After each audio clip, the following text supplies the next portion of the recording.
It is 6 a.m. in the Mile High City. Good morning, Denver, Colorado. You've tuned into the Jeff and Bill Show, News Talk 710 KNUS. I'm your co-host, Jeff Hunt, along with Bill Thorpe, bringing you the freshest insights, hottest takes from the right, left, and center. Congratulations, you're waking up in the greatest country in history, and we're off and running. We got a whole show planned for you of compelling discussions, interesting analysis, everything that you need to kick off your Tuesday, November 19th. But most importantly, your phone calls and texts, because this is where Denver's voice is heard loud and clear. So grab a cup of coffee, Denver. Let's dive into the issues that matter most to you right here, right now. Coming up after news and comment with Blake Olson, Donald Trump plans to use the military to launch his deportation plan. How is he going to do that? What is it going to look like? How are Democrat leaders in Colorado going to respond to it? What do you think about that? We're going to get into all of this and more. Joining us a little later in the show in the 8 o'clock hour, John Williams. He's the creator of Colorado Wolf Tracker, tracking all those wolves out there on the western slopes. He's going to give us an insight into how they're now shipping the wolves in from Canada.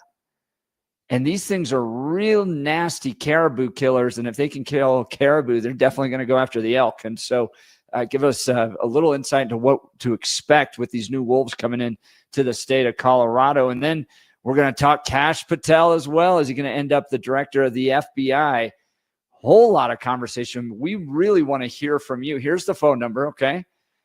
303-696-1971, 303-696-1971, or text us on the Dan Caplis Law text line at 720-819-5115, 720-819-5115. Now, Bill, I spent a lot of time yesterday cutting up the show into little clips and posting them online. There was a lot of interest in one particular moment in the show yesterday. Uh-oh. What is it? What? They would like to know how you ended up in the kitchen when you fell off the roof. Because I do things spectacularly. Right. I don't just mess stuff up a little bit. I mess stuff up just phenomenally. It's there are certain things. I don't go small. I go big. I go big or go home. Yeah. Did you bounce into the glass? It's even more fun. Okay, so the issue is I fell off the roof, and this is a number of years ago. It's shutting down the swamp cooler at the end of the season, and what you have to do in the back of the house, we have a patio that is just bricks that are just arranged. As again, they're in a nice little arrangement pattern type thing, and then there are railroad ties around the edge that create a border. I had placed the ladder up against the roof, sitting on the bricks, and evidently didn't secure it properly. So I'm up on the roof, and when I come to get back down, coming down off the roof, I get approximately, I think it's this, my foot is on the second rung and the third rung from the top, and the ladder kicks backwards. So the ladder kicks backwards a couple of feet and then hits the railroad ties. They're a little bit taller. So at that point, the ladder stops and then starts falling down forward. So again, it just slides. So I'm at a 45-degree angle going backwards. Yeah. It now starts sliding down, coming down forward. And as it comes down, my momentum also carries a little bit of the weight, and the momentum carries the ladder now forward. So as I'm falling down, I then arc a little bit forward with the ladder towards the double sliding glass door that is on the top of our back stairs. And I go right through with the ladder through the glass door all the way and tumble onto the shattered glass into the floor of the kitchen. Yes. That's how good I do. Up? No, honestly, the weirdest part is not cut up. I had a little bit of a bruise on the outside left leg, but that's about it. And here's the real weird part about it. Again, it's and again, it's hard to really explain. But again, as my father always said, I had an underdeveloped sense of fear, and I had gotten into a lot of really weird situations, and also playing soccer for years and years and years. They talk about time slowing down. In these instances, time slows down for me. And this has happened since I was a kid. And it literally becomes, and this happened in soccer. This happened in things when I'm falling off roofs. This happened when I was jumping over things. This happened when I fell through a grate that was supposed to prevent you from falling down a well type of thing. All of this, it goes very, very slow. Giving us more and more stories we want to talk about. So the idea being Billy fell down a well. Yeah. So it just kind of, it just goes very slow. And so the idea is I knew what was happening. And it's like, okay, in order to not be cut up or do this, what do I have to do? So luckily enough, my brain processes things in those instances quickly enough that I have the ability to go, and not really get hurt. It's done. I mean, falling down ice, falling down stairs. My wife watched me tumble down a large flight of stairs and not get hurt other than a couple of bruises. But part of it is that. And again, it's the thump, thump, thump, thump, thump. It's not a little thing. It is spectacular as far as when I tumble down the stairs. But the only thing that keeps me safe is that for whatever reason in those moments, my brain processes things so quickly that I'm okay. I mean, there was one where I'm falling through a grate, and I know that if I tilt a little bit to the left, I'm going to go through a window that sits on the left. So I learned, okay, so I'm going to tilt to the right, and I'm going to make sure that when I fall down this thing, I'm not going to go and bounce off the glass. Yeah, that's just what happens in my weird little head. So yes, but my wife is hearing me, and here's the thing: here's kind of the roof go, and then here's the ladder, and all of a sudden, huge shattering glass, and there I'm tumbling on the floor of the kitchen. Just stands up and I'm like, and she's like, what? Yeah, that has happened numerous times. Such that weird things like that happen. So yeah. Wow, I'm glad you're okay. But yeah, a lot of interest in that particular element. I almost lost an eye while skiing. I was skiing out of bounds with friends of mine, and a ski of mine, we're dropping off ledges that are probably about 13 feet high, and my ski comes loose, and I see it falling down in front of me. And it starts bouncing right back up, and it starts going right towards my face.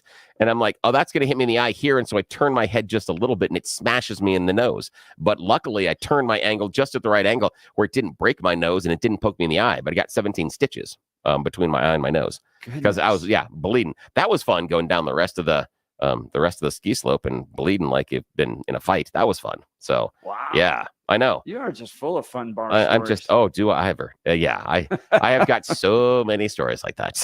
And again, I had an underdeveloped sense of fear. So I wasn't necessarily afraid of that. So did I secure the ladder properly at that time? No, that's on me. But yeah.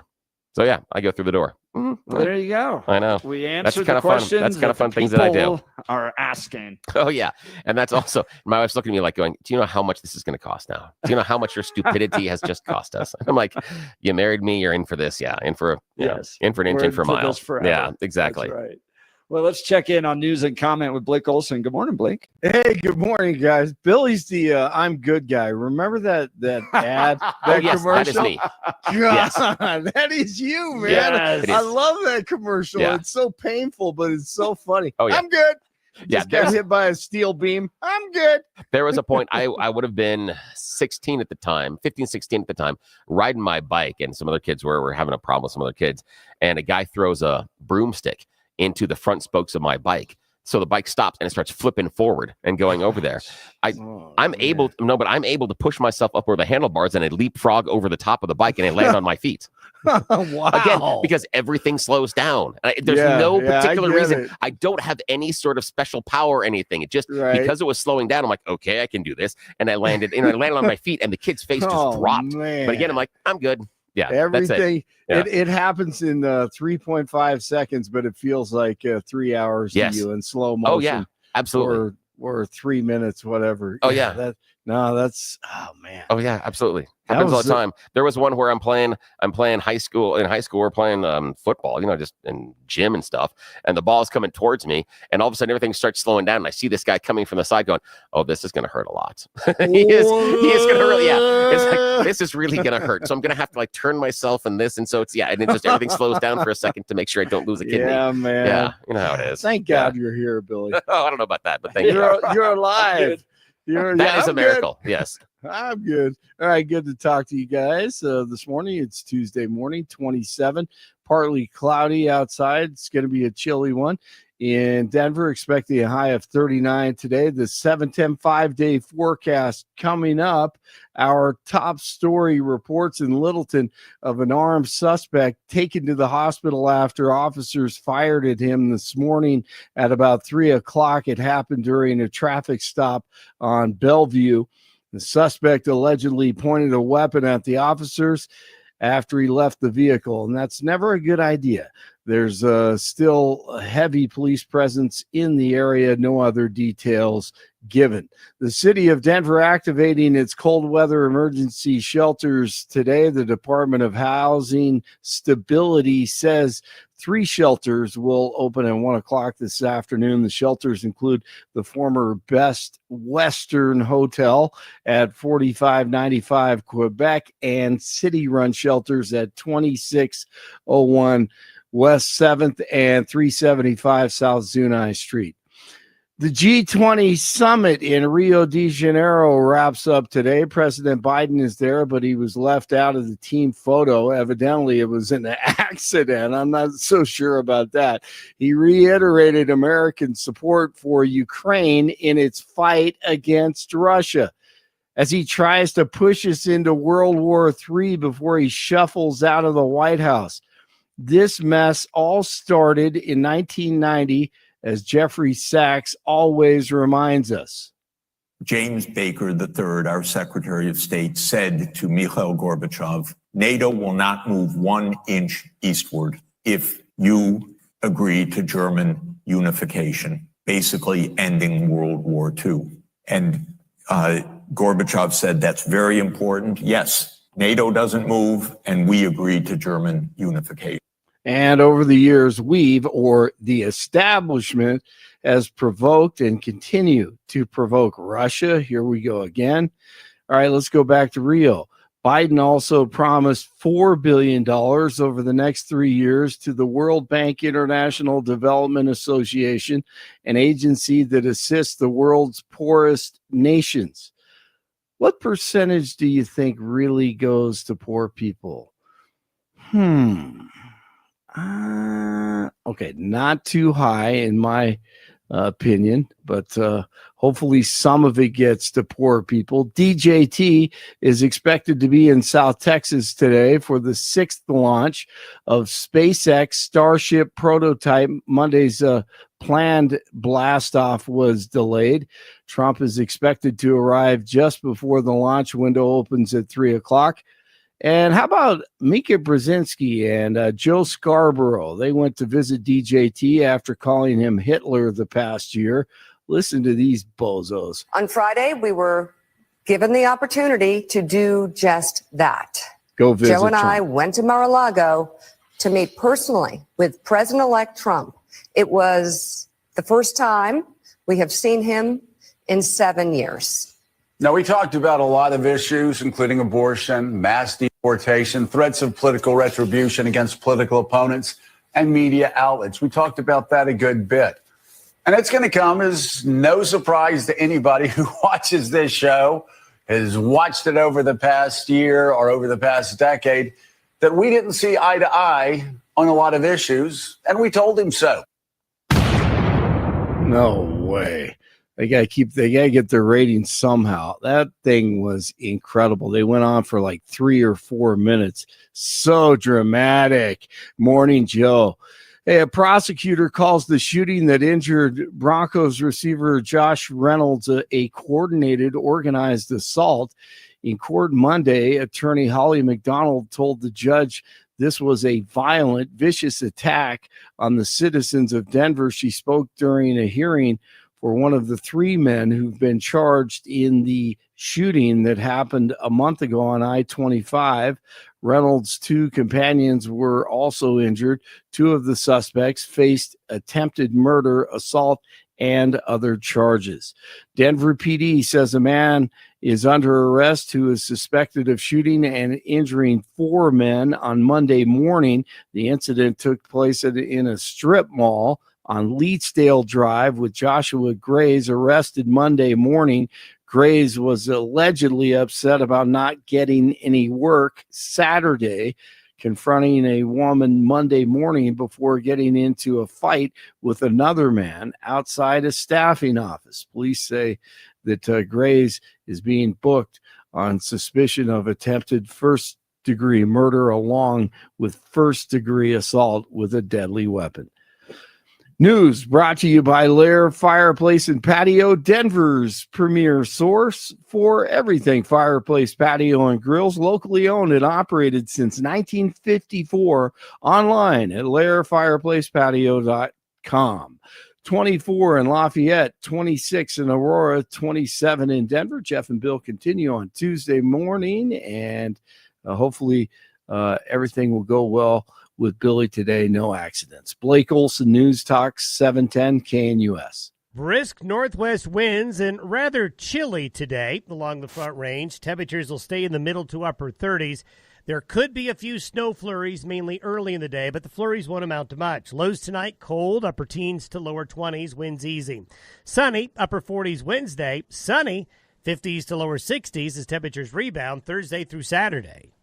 Weather sponsored by Colorado's Best Roofing, reminding you to protect your home from the harsh Colorado weather and schedule your free no-obligation roof inspection today at roofingcolorado.com. That's roofingcolorado.com. Meteorologist Don Day in the 710 KNUS Weather Center.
All right, yesterday, Donald J. Trump confirming he plans to use the military for mass deportations. This coming from Axios.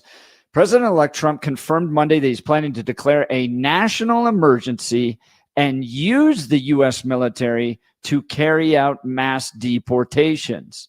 Trump made his promise to deport millions of undocumented immigrants one of the cornerstones of his 2024 campaign, and his team has already begun strategizing how to carry out this plan. A Truth Social post early Monday is the first time the president-elect has confirmed how his administration will execute this controversial plan.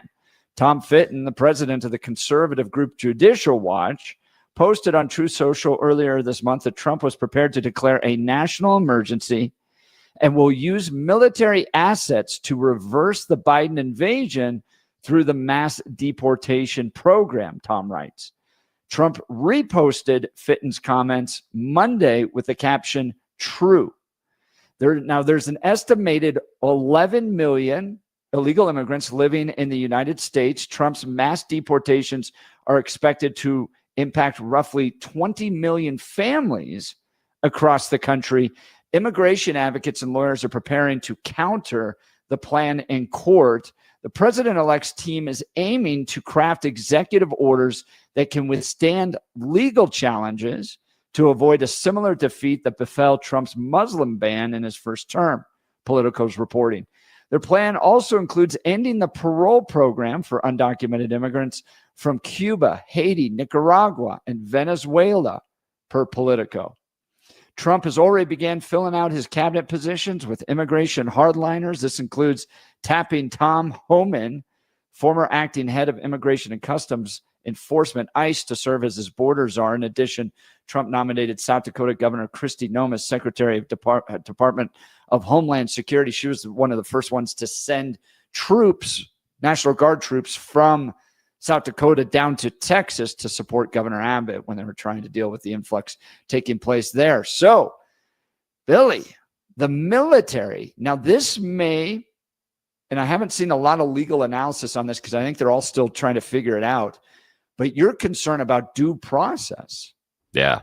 How's he There gonna? may be a due process issue there, but if you declare an emergency, you go back to that law from the 1780s that he was talking about when he was here in Aurora, that may provide more legal access or leeway to be able to do these deportations without winding them up into court.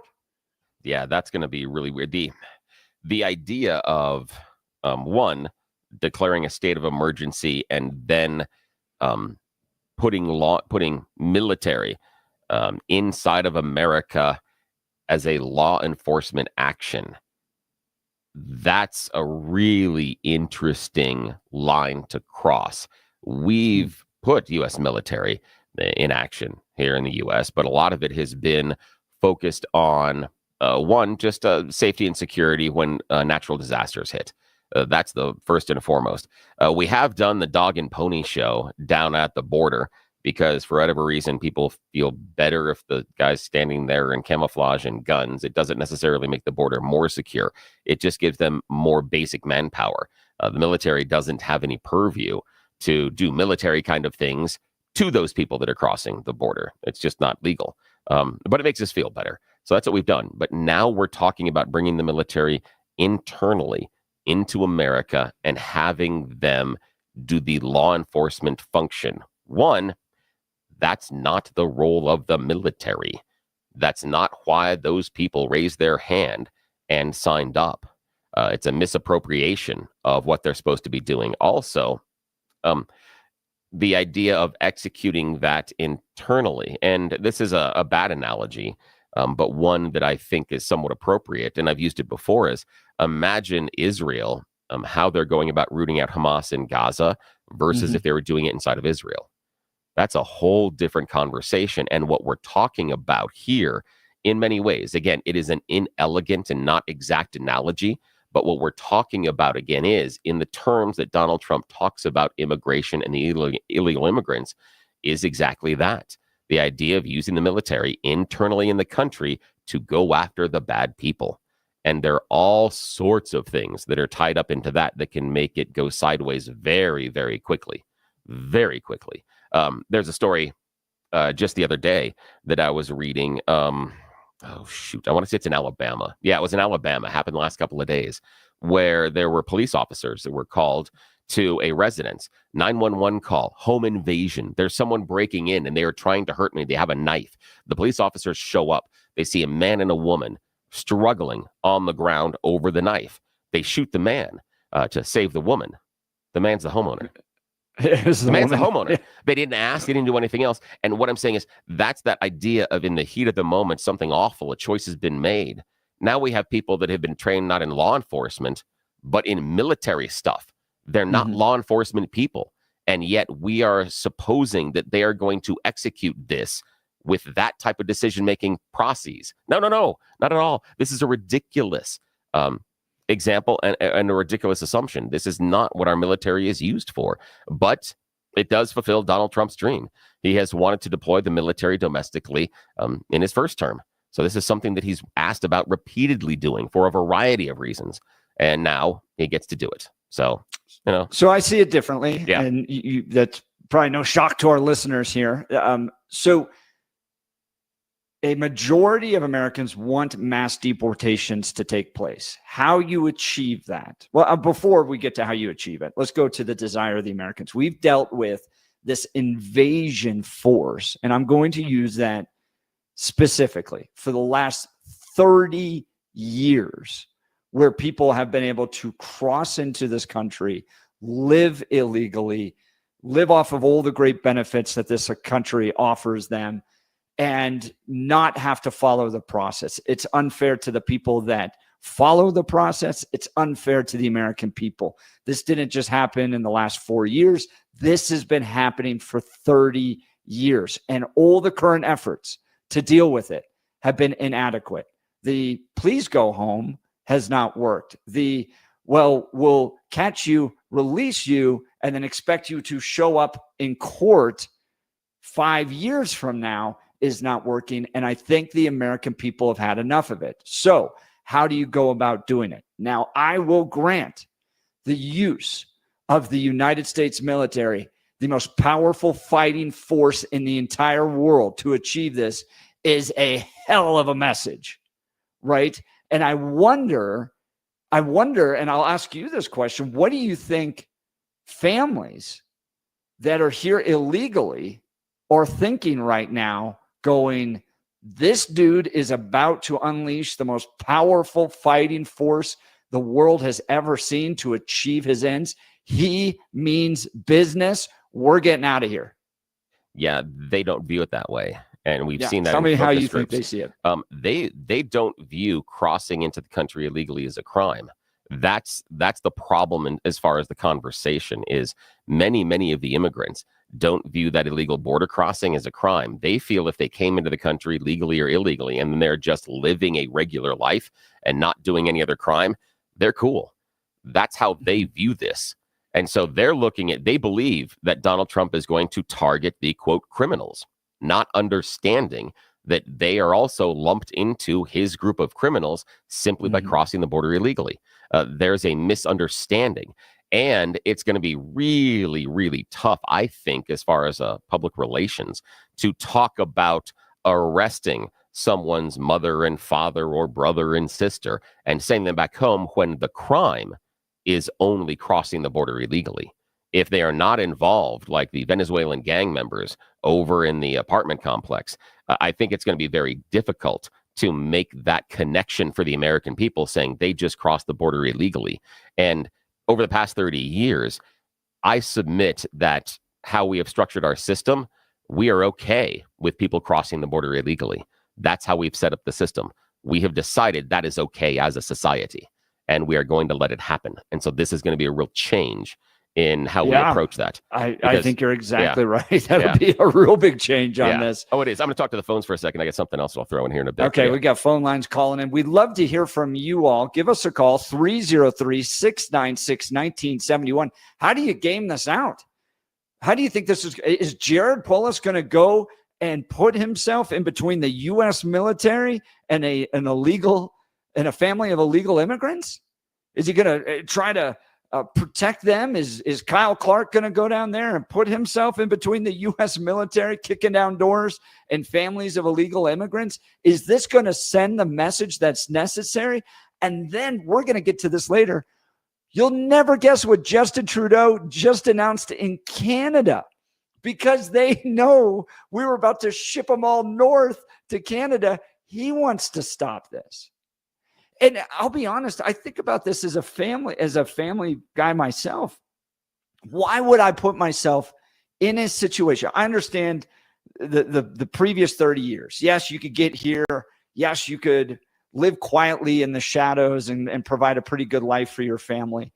But if you know this is coming, you know that the president of the United States is about to unleash the most powerful fighting force this world has ever seen to achieve this goal. Me as a husband and father, I'm not sticking around. And I think that's part of the goal that Donald Trump is wishing to achieve here. He wants to send a strong message, and smart families are going to get the heck out of here.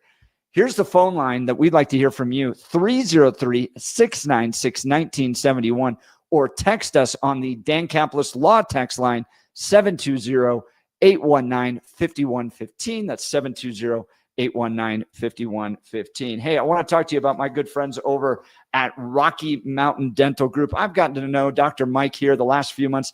This guy is fantastic. And believe me, somebody spent a lot of time in dentist chairs. I was not given good teeth by the grace of God, so I get to know the dentist pretty well.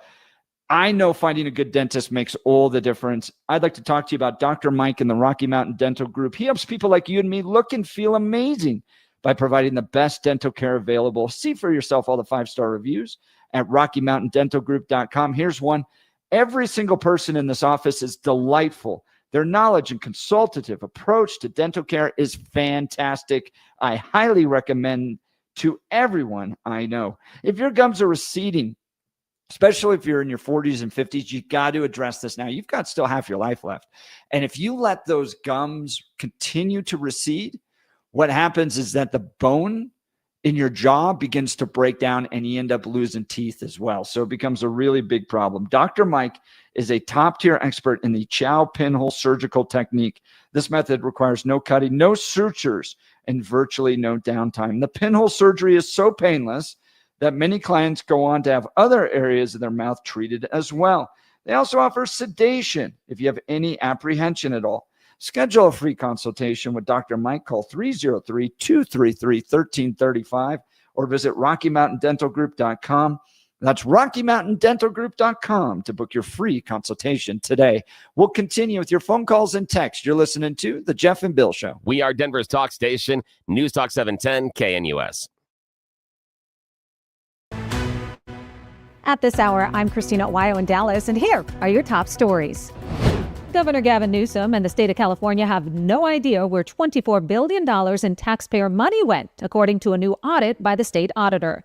The money was supposed to be spent on addressing the homelessness crisis in the state over the last 5 years, but records were not kept. What's worse is the fact that homelessness actually increased by 50% since 2019 to a whopping 181,000 people, meaning California spent the equivalent of about $160,000 per person over the last 5 years just to make the problem worse. According to the audit, California's homelessness policies are one of the issues, especially because the state failed to track their spending and the outcomes of that spending. Governor Newsom recently moved into a $9.6 million home. Officials say a man went on a stabbing spree across Manhattan that killed 2 people and critically wounded a third. The 51-year-old suspect is in police custody after Monday morning's attacks. The city's police chief says the attacks happened within 2.5 hours. The first person killed was 26-year-old construction worker by his work site near the Hudson River. Then a 68-year-old man was attacked and killed while fishing in the East River, and a 36-year-old woman was critically wounded near the UN headquarters. Police say the suspect was found with blood on his clothes and 2 kitchen knives. That's what you need to know at this hour. In Dallas, Christina Owayo, Salem News Channel. RockyMountainBargains.com, where you'll always pay half price. Why pay retail when you can get what you want at 50% off? Just go to RockyMountainBargains.com and save. Here's this week's featured item. A Keurig K Supreme Plus Smart Serve coffee maker valued at $200. Get it now for half price. Get it now at RockyMountainBargains.com for 50% off. RockyMountainBargains.com, where you always pay half price. Restrictions apply. Go to RockyMountainBargains.com for complete details.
This is just painful to play on a Tuesday, Bill. Yeah, I know.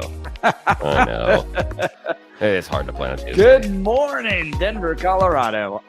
We're discussing on the Jeff and Bill show Trump confirming his plans to use military for mass deportations. What does that mean to you? What do you think this is going to look like? Are we going to have just brigades of troops moving through Aurora, Colorado, going house to house, kicking illegal immigrants out?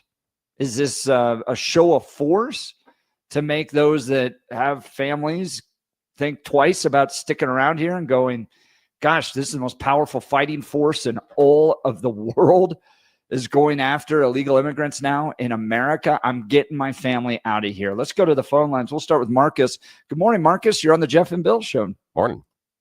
Yeah, how you guys doing this morning? Good. Great. The music was still playing. That was funny. So, what's on your mind? The military was used before by George Washington in the United States after it became the United States. And one thing I always remembered, the whiskey tax. So during 1791 to 1794, they didn't want to pay the tax on whiskey in Pennsylvania. And a lot of things happened during that time period. And Washington at that time, because we're a country now, had to settle everything up, take it out. And I remember he got men from Pennsylvania, Maryland, New Jersey, and Virginia. Yeah, that's it. And he went down there and led that army, 13,000 men. They ran off, and the whiskey tax law was in effect. Nothing happened. But he led the army down there to keep the United States together because they needed the taxes. Yeah, and it's been used as riot control and stuff previously as well at times. And that's kind of the issue is that it's difficult to say that, when you had those types of rebellions and civil unrest, that this rises to the same level. And it's difficult to say this rises to the same level because this is not sudden. This is not necessarily disruptive to American way of life in ways that those other things have been. And as Jeff accurately pointed out, this is an arc that has been happening for 30 years. It would be hard pressed to say, well, we've had this civil disobedience going on for 3 decades. I now need to use the U.S. military in order to stop it. That's part of what I think the institutional pushback against this idea is, that if it's been such a big deal for 30 years, is it really an emergency? Billy, it's an emergency. And like Washington, it took 4 years, and enough's enough. And it depended on the people and everything. How do you know? So yeah, you can see the military. How is it an emergency? Tell me why it's an emergency. Because on the Constitution and everything, you're going against the Constitution and everything, and it destroy your country. No, but and there's laws for the borders. There was laws for. There's a law for immigration, Billy, and you know it, and I know it. I know, but it hasn't been enforced. Washington went and enforced it. Now Trump's coming in; he will enforce it. Well, here's the thing, and that president Marcus, can do that. Here's the push I've got, though, is we haven't really been enforcing it the way you want for 30 years. So that's hard for me to say now it's an emergency. If it was an emergency, it should have been an emergency 10 years ago, 20 years ago, 30 years ago. If the issue is the lack of enforcement, and be careful when we start using it's because the Constitution says so. And the only reason I say that is because currently our U.S. Senate may be giving up their constitutional responsibility on advise and consent based on picks for cabinet member positions. So I'm just saying that in the conversation, be very careful leaning back on because the Constitution says so, because that may tie you up into a sticky wicket in other conversations. Here's the question that I have. Yeah. And I come back to this because we do these like dinner time conversations, and we have this deck of cards, actually, it's right over there, that we use when we talk with the kids, and we have these debates, and it's a lot of fun. One of the questions we faced was, you should learn English to live in America. And I was sitting there reflecting, if I had taken my family, and let's say we're going to head to France, like we're going to France, we're going to live in France, of course, I'd want my kids to learn French because that's the dominant language in the country. And I want them to respect the culture of the country and to be able to flourish and thrive and all that stuff. And if all of a sudden one day the French were like, you're out of here, I don't see myself trying to live in the shadows and feeling like that's a good choice for my family. I would go, well, I got to respect the will of that country and we're going to leave and go back to where we're from. So, Bill, if we're asking these people and we're finally saying after 30 years, all right, enough is enough. We're done with this. We're not doing illegal immigration anymore. And we'll in the next hour, I'll play what Justin Trudeau said. But if we say we're done with this and a family decides, no, we're not, we're just going to continue to live here, what do you do in that circumstance in your mind? The thing is, the setup that you have is nice, but the return flight is back to America. What would you say about the return if you were told that you had to leave France, the country you're going back to? You had over an 80% likelihood that your daughter would be trafficked, would be kidnapped and or trafficked sexually into another country, never see her again. How soon would you leave that country if you knew the likelihood out of your 3 boys that it's highly likely 2 of the 3 of them are going to end up in the gangs, and more than likely 2 of them are at least one of them will die before the age of 25. That's what they're going back to. Are you willing to go back to a country in which your means of supporting yourselves, you guys might have to make very, very difficult choices, which might mean going without food and or housing for a long period of time? That's the situation these people are shaping. So, but I mean, are you arguing then that we just take everybody in that faces those types of circumstances? Not necessarily. But what I'm saying is this, that as you've accurately pointed out, and Marcus, thank you so much for the phone call. I appreciate it today, that for 30 years, this has been an issue. But the thing is, we haven't wanted to fix it. Since we started the show, and I did this even before, been screaming about how our immigration system is broken. And the problem is Donald Trump's fix isn't going to stop it. And what I mean is our current immigration system incentivizes illegal immigration. Because of the process we have in place, it incentivizes people to come here illegally.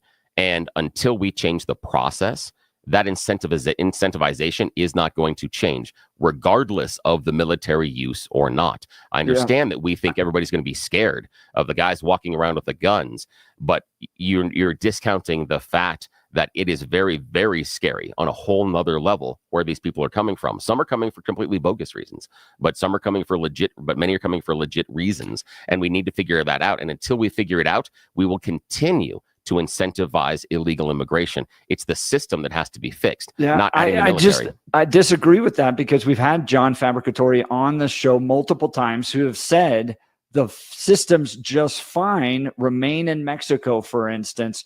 Go to the nearest country if you're facing persecution in your country. Go to the nearest ally, and that's where you apply.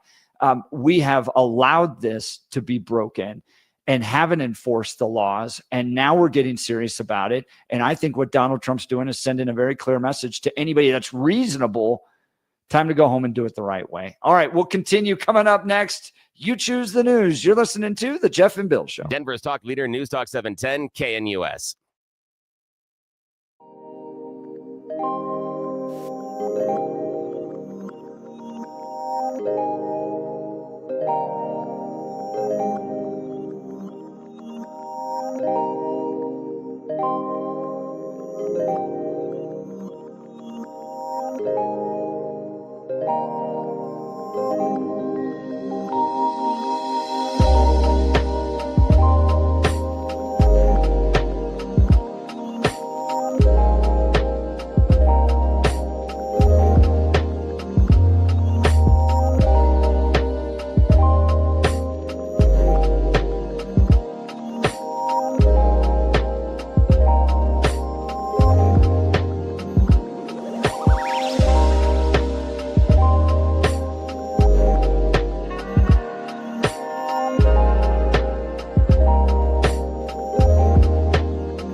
right, welcome back to the Jeff and Bill Show. It's that time of morning where we give people what they want. You choose the news. Yes, everybody on the phones, hang there. We've got to do a little bit of the silly stuff. Yes, it is that time of the morning where we play You Choose the News, everybody's favorite fake radio news game show. I have scoured the interwebs for moments this morning to find really dumb stories about us humans, giving them even more ridiculous headlines to play this fake radio news game show. Why? Well, we're wasting a little bit of time, and it's a lot of fun, and nobody in charge has any idea. We waste valuable airtime this way. So, shh, it's a secret. Their alarms don't go off for another 8 minutes, so we've got a little bit of time. Gentlemen, Blake Olson from the newsroom, Jeff Hunt in the studio. Here are your choices, sirs.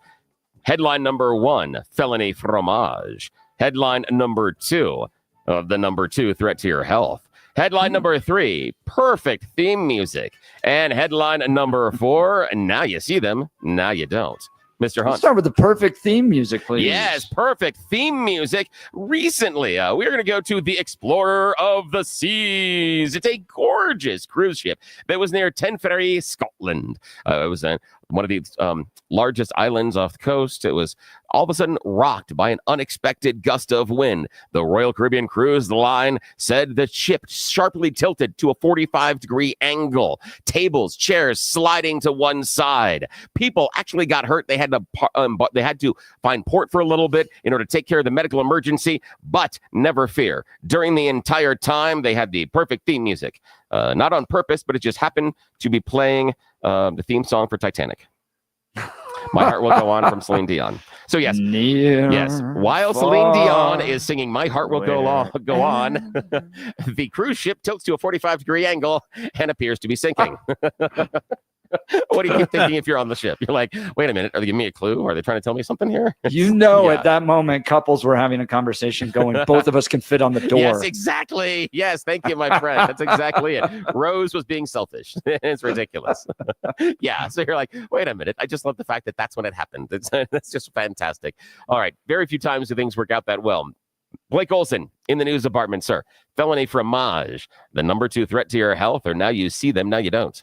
The number 2 threat to your health. Yeah, the number 2 threat to your health. Let's be honest. We got to talk about your bathroom behavior. Oh, no. I know. Part of the problem is this, that too many of us, thanks to our cell phones, are now spending way too long squatting on the potty. It may seem like a harmless way to pass the time, maybe a wonderful way to catch up on the social medias, maybe a great way to finally fire off that missive you've been wanting to that friend or relative that has really annoyed you. But experts are warning us that prolonged sitting on the potty can harm your health. I knew that was a problem. Yes. I knew it. They say people should spend an average of only 5 to 10 minutes on the John. That's according to assistant professor of medicine and director of the Inflammatory Bowel Disease Center at Stony Brook Medicine on Long Island, New York. The problem if you stay longer, first, a little physics lesson. Gravity keeps us grounded here on Earth, but that same gravity forces your body to work harder to pump blood back up to your heart. The oval-shaped toilet seat compresses your buttocks and will keep your rectum in a lower position and prevents gravity from pumping the blood back up into your heart. Yes, it can lower your blood pressure. Also, as a result, if you're sitting there and you're straining too hard, veins and blood vessels surrounding your buttocks and your anus can become enlarged and gorged with blood and increase your risk of hemorrhoids. So, yeah. The idea if you spend too long sitting on the pot, you're actually doing yourself some damage there. Yeah, so get out of the bathroom. Exactly. There are parents all over the city of Denver who are going to use that to talk to their teenagers that disappear into the bathroom for 25 minutes. That may or may not have been my first thought, too.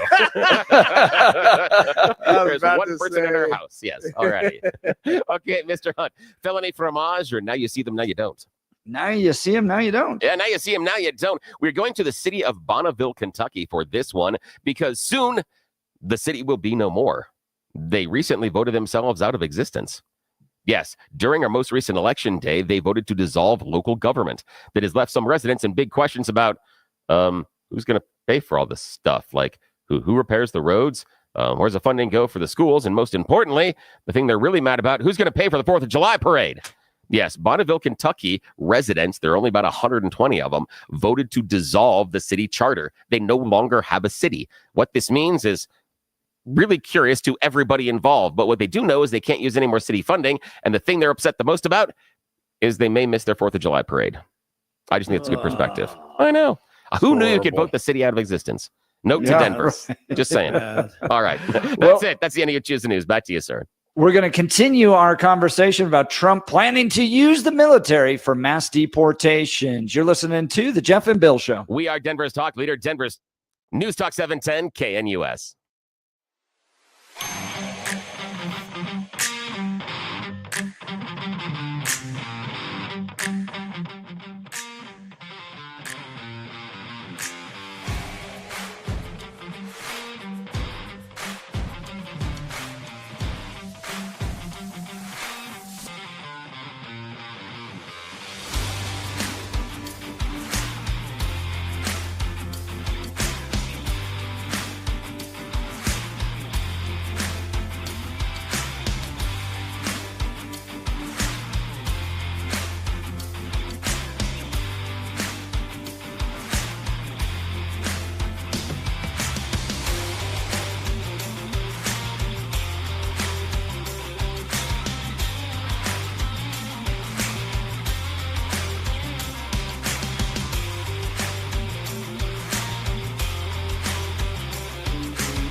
It is 7 a.m. in the Mile High City on this Tuesday, November 19th. Good morning, Denver, Colorado. You've tuned in to the Jeff and Bill Show. I'm your co-host, Jeff Hunt, along with Bill Thorpe, bringing you the freshest insights, hottest takes from the right, left, and center. Congratulations. You just woke up in the greatest country in history. We're off and running. We got a whole hour planned for you of engaging discussions, critical analysis, but most importantly, your phone calls and texts, because this is where Denver's voice is heard loud and clear. Phone lines are full.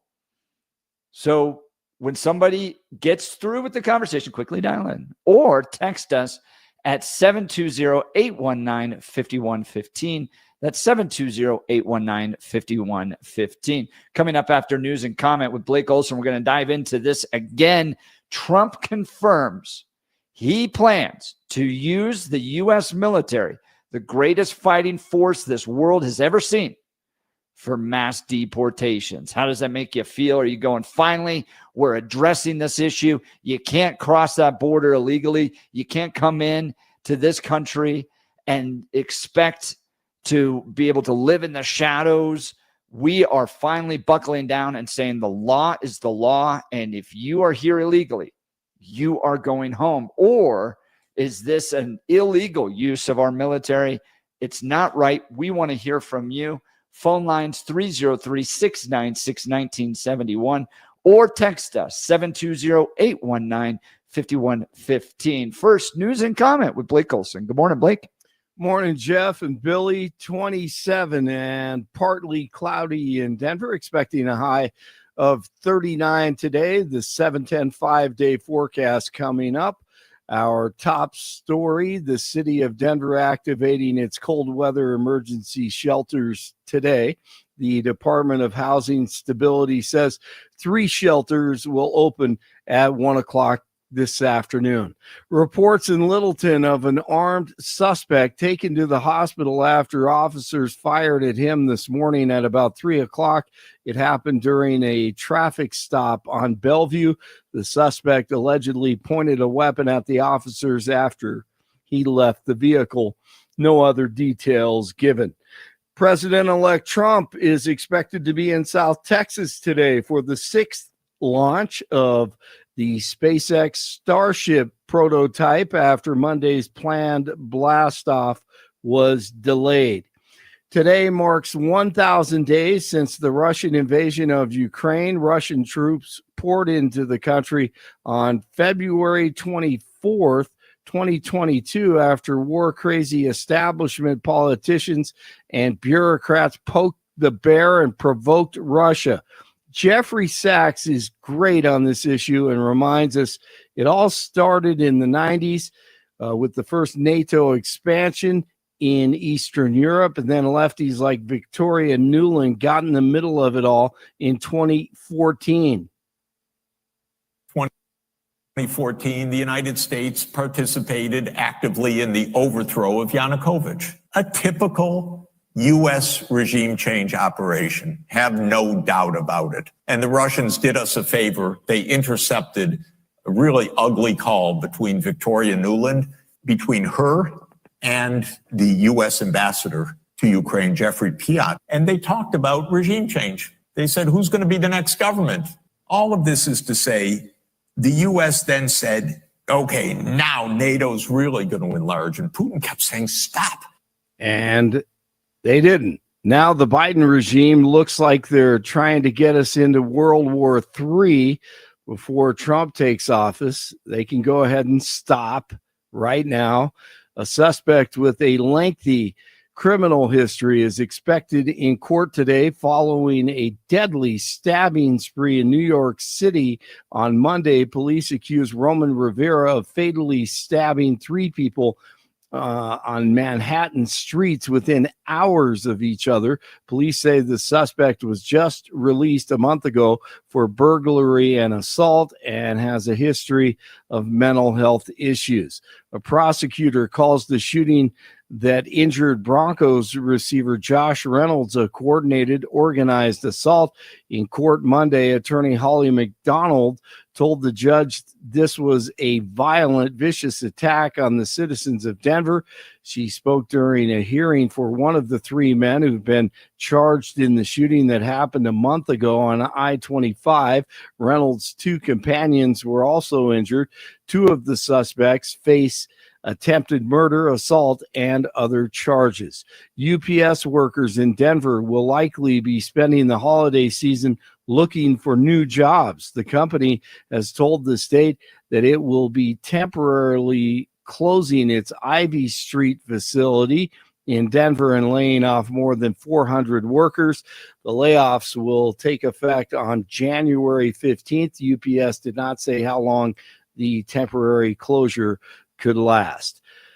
The 9-1 Lions are now the favorites to win Super Bowl 59 despite never advancing to the game. The Lions have the best odds to win a championship according to FanDuel, followed by the Chiefs, the Ravens, the Bills, and the Eagles. DraftKings DraftKings also lists the Lions as the favorites to win the title. And the culture shift is real. As Jeff was talking about on Monday, the Lions doing the YMCA DJT dance, including the golf swing. So the culture shift has arrived thanks to DJT. 23 in Arvada, 26 in Centennial, 27 in Denver.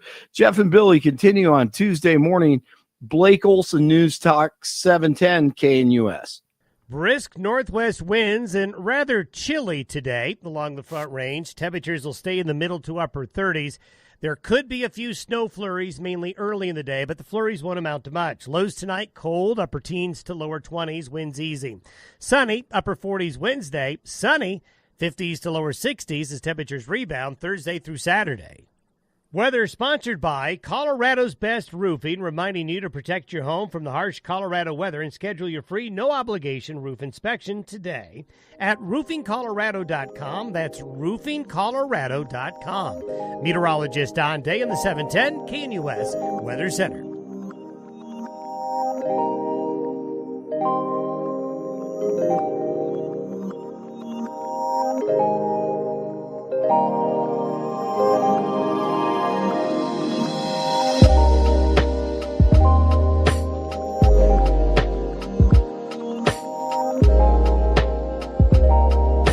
Jeff and Bill show. Donald Trump is planning to use the greatest fighting force in world history to support mass deportation.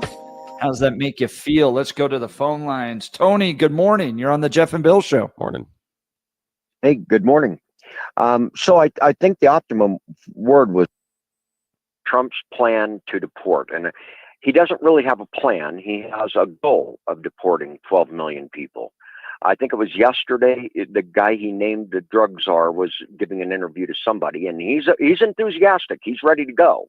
But he said, I don't know how many buses I've got. I don't know how many people we've got. I don't know how much money we've got. So he couldn't talk at all about how he was going to do it yet. But he's ready to go as soon as he gets those answers. And I think we might have talked about this one other time. So he wants to deport at least 12 million people. I mean, it's been as high as 20. Let's just use the 12. And we talked about this, I think, one other time. That means 60 people every 10 minutes, 24 hours a day, 7 days a week for 4 years. So 10 minutes after he's inaugurated, the first 60 need to be going over the border somewhere. And so this call is really to just talk about what those logistics look like. One of the popular ideas to get at the highest number is to do the work invasion things, like go back to Montfort Beef and do a raid and pull out, 10, 15, 20, however many guys that are in there. And then you got to go to their houses, get their wives, and then maybe go to the schools and get their children and round them all up and concentrate them with another group and then start moving them one way or another towards the border. And he's talked about sending them back to place of origin. So let's say they're going back to Venezuela or they're going to Russia or they're going wherever they're sending them. How long do you think those countries are going to allow any planes to arrive that are loaded with people who we're sending out of the United States? I mean, the first plane maybe, and maybe they don't allow any more planes at all. Yeah, So I think Donald Trump will use the power of tariffs in order to push them in that direction. But Politico has a pretty big article. Trump's immigration crackdown is expected to start on day one, and they get into a lot of the actual plans of it, ramping up deportations, as you mentioned, will be the first one. But then quicker things like ending parole for people from Cuba, Haiti, Nicaragua, Venezuelan, shutting down the CBP One app, rolling back the Mayorkas memos, ramping up immigration diplomacy. As you mentioned, that was one of the things, another tool for the Trump administration he may use quickly is threats to countries that resist repatriating unwanted migrants. So they get into at least the beginning partings of that plan. We can look at the Japanese internment and how that went. That was 140,000 people. And I mean, you know how that's stuck in the craw of this But country. those were American citizens, right? Right. I'm just making a point. It was 140,000 people, not 12 million people. Then you can also look at Hitler and the way he moved at least 6 million people, but he was moving them a couple hundred miles. Auschwitz was only a 2-hour drive from Warsaw. Do you think Donald Trump's going to put people in cattle cars? That's the whole point. He's not going to put people in cattle cars. He's not going to do that. He's going to have to, do this in a dignified way, and that means there's going to have to be doctors and medical attention the whole way that they're dealing with these people. They're going to have to be under You wouldn't put 60 guys on a bus and a bus driver without a whole lot of security and probably medical people. So if they're traveling from Pennsylvania to some deportment location in Southern California, they're going to need a lot of people. And that's what nobody's looked at. Somebody had done an analysis, and they project the cost of doing it will be more than the entire budget for Homeland Security to do that every year for the next 4 years. So, I mean, I'm not saying it's a good idea or a bad idea. It's just simply, these are the logistics that nobody has really thought about yet. And as they start to think about it, it's like you run into a lot of problems. Cops, you can't force the police to enforce Tony, I'm going to ask you the same question I asked Bill, though. Okay, we've made it clear we're done with this. We're tired of folks coming across the border illegally, and the way things have been the last 30 years. We're done. And if you're here illegally, you need to go home. Now, if I was living in another country like that, and I wasn't there illegally, and I'm looking at everything that could be coming down the pike, Jeff, you make a good point. I think we would want to go. But what do you do to the people? Like, what do you do as a government when people don't want to leave? All right, so you've raised a good point. Now, if you think about the conditions that they came from, the conditions that they've often come from are so horrendous, and women with children making that trip up from Panama. And I mean, you hear the stories. The mom who agrees, okay, you can rape me every night, as many as you want, just don't rape my 12-year-old. And those are the types of things they deal with just to get here. They're not going to just voluntarily start walking out of here.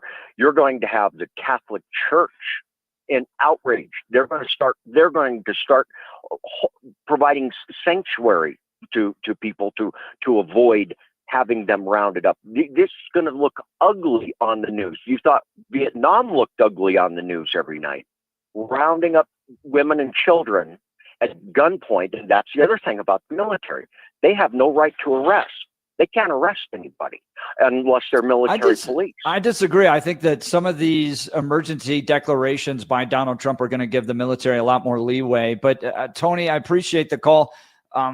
Yeah, I mean, you're not wrong in the sense that it's going to be a big logistical process, a big logistical work to do this, but we cannot continue on this trajectory. We're done. And to that point, Canada is done with the illegal immigrants bill. I thought this was a AI video. I could not believe this was Justin Trudeau. Go ahead and play the clip. Immigration. Let's talk about it. In the last 2 years, our population has grown really fast, like baby boom fast. And increasingly, bad actors like fake colleges and big chain corporations have been exploiting our immigration system for their own interests. So we're doing something major. We're reducing the numbers of immigrants that will come to Canada for the next 3 years. Today, I'm going to let you in on what happened, where we made some mistakes, and why we're taking. That's Justin Trudeau, the leader of the Liberal Party, saying that the border is shut into Canada with regards to illegal immigration and even legal immigration.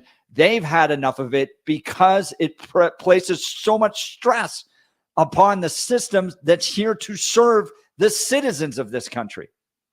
And if you notice, did you notice the years that he's planning to do this? 3 years. This is because he does not want Donald Trump dropping off illegal immigrants at the border of Canada to let them deal with it. This was all about stopping Donald Trump from dealing with his illegal immigrants and what we're facing in this country. And they're shutting the border in Canada. And I thought that if you made those remarks, you were just an outright racist, right? Isn't that what everybody says? And here you have Justin Trudeau saying we can't handle it anymore. So if these people that come to this country illegally, putting stress and strain on our system, and if Canada's willing to shut it down, America should absolutely be willing to shut it down. And if they're not willing to leave, then I think the use of the military sends a very strong message that it's time to go. The greatest fighting force this world has ever seen is going to be utilized in order to achieve this. Yeah, it's a strong message. It's time to go. Let's go back to the phone lines. Mary, good morning. Mary, you're on the Jeff and Bill Show. Oh, did we lose Mary? All right, we'll go to Francis. Francis, you're on the Jeff and Bill Show. Hey, guys. Hey, here's what worries me about this a little bit, and it's interesting that I agree with you 100%, Jeff, is that, wouldn't this type of language from Trudeau be considered racist even just a year ago, or wouldn't people be crying racist over it? And the problem is, and Billy hit on this, when you declare a national emergency, and it's really not a national emergency, you diminish the meaning behind that phrase, just like we've diminished the meaning behind the word racism. And so there's nothing, the executive branch was never supposed to be the strongest branch of government. A national emergency is supposed to only happen when timing of an emergency, a real emergency, doesn't allow Congress to act. And that's why that exists. And so when you abuse it and just call something a national emergency to be able to wield power, you're actually acting in a completely unconstitutional way. And in addition, you have all the ramifications from that. You're suspending due process. You're doing all of these things. The problem is, and look, I don't really blame Trump for being Trump, and wanting to be authoritarian.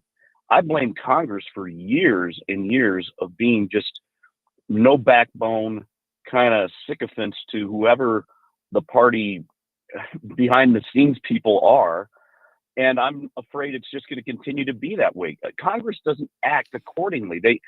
Congress can override. Francis, I want to ask you this though. Do you think it's right to place those due process burdens upon our judicial system to process 10 million illegal immigrants? I don't think do I think it's right? Yes. Do I think it's workable? No. Do I think that it exists because of all of the many, many, many years of not addressing the problem? Yes. But you kind of put yourself in this mess, and you can't just kind of have due process some of the time, and other times when somebody waves a magic wand and says national emergency, it goes away. Yeah, that's the question I have, Francis and Jeff. That's the question I have is, are we saying that the due process clause is conditional, that sometimes we will just basically ignore it based on our stated goals? I find that very interesting as a conversation, that we will just say, well, I understand what our Constitution says, but because we want to accomplish this goal, we are going to suspend that particular right. Do you not believe that 10 million illegal immigrants, somewhere up to maybe 20 million in our country, is a national emergency? No, I don't personally. I don't. Yeah. No, I don't. No, I don't think it's a national emergency. I absolutely don't. Why can't Congress act? What's preventing Congress from acting right now on the issue? They don't want the responsibility. This power actually but how? When you say act, what do you mean? I'm more concerned about the due process burden upon the judicial branch of going, all right, we're going to allow 10 to 20 million illegal immigrants an attorney, and then we're going to go through a trial, and we need juries and judges and all that stuff. What do you expect Congress to do? I would expect them to at least act and say that due process is not some way waived or suspended for people who are not criminal and not in the act of just crossing the border illegally.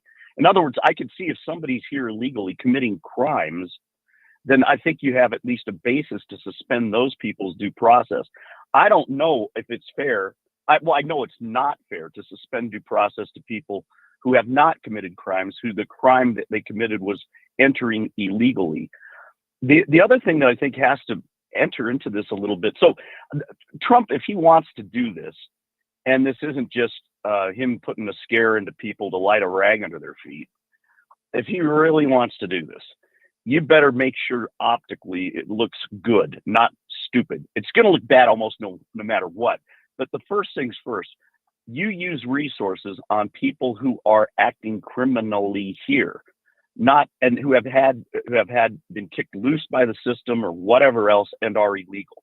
You don't go after, like the prior caller was saying, you don't just send people into SWIFT and start rounding up, Hey, Francis, though, here's the thing. To their family. Here's the thing, though, is that in the conversation, when you talked about people that are much more in favor of this mass deportation, they still view the simple act of crossing the border illegally as the core crime. So they're, in my opinion, they're okay with rushing into the factories, with going to the construction zones, with going into schools and taking those people out because they do view them as criminals. What do you do with that?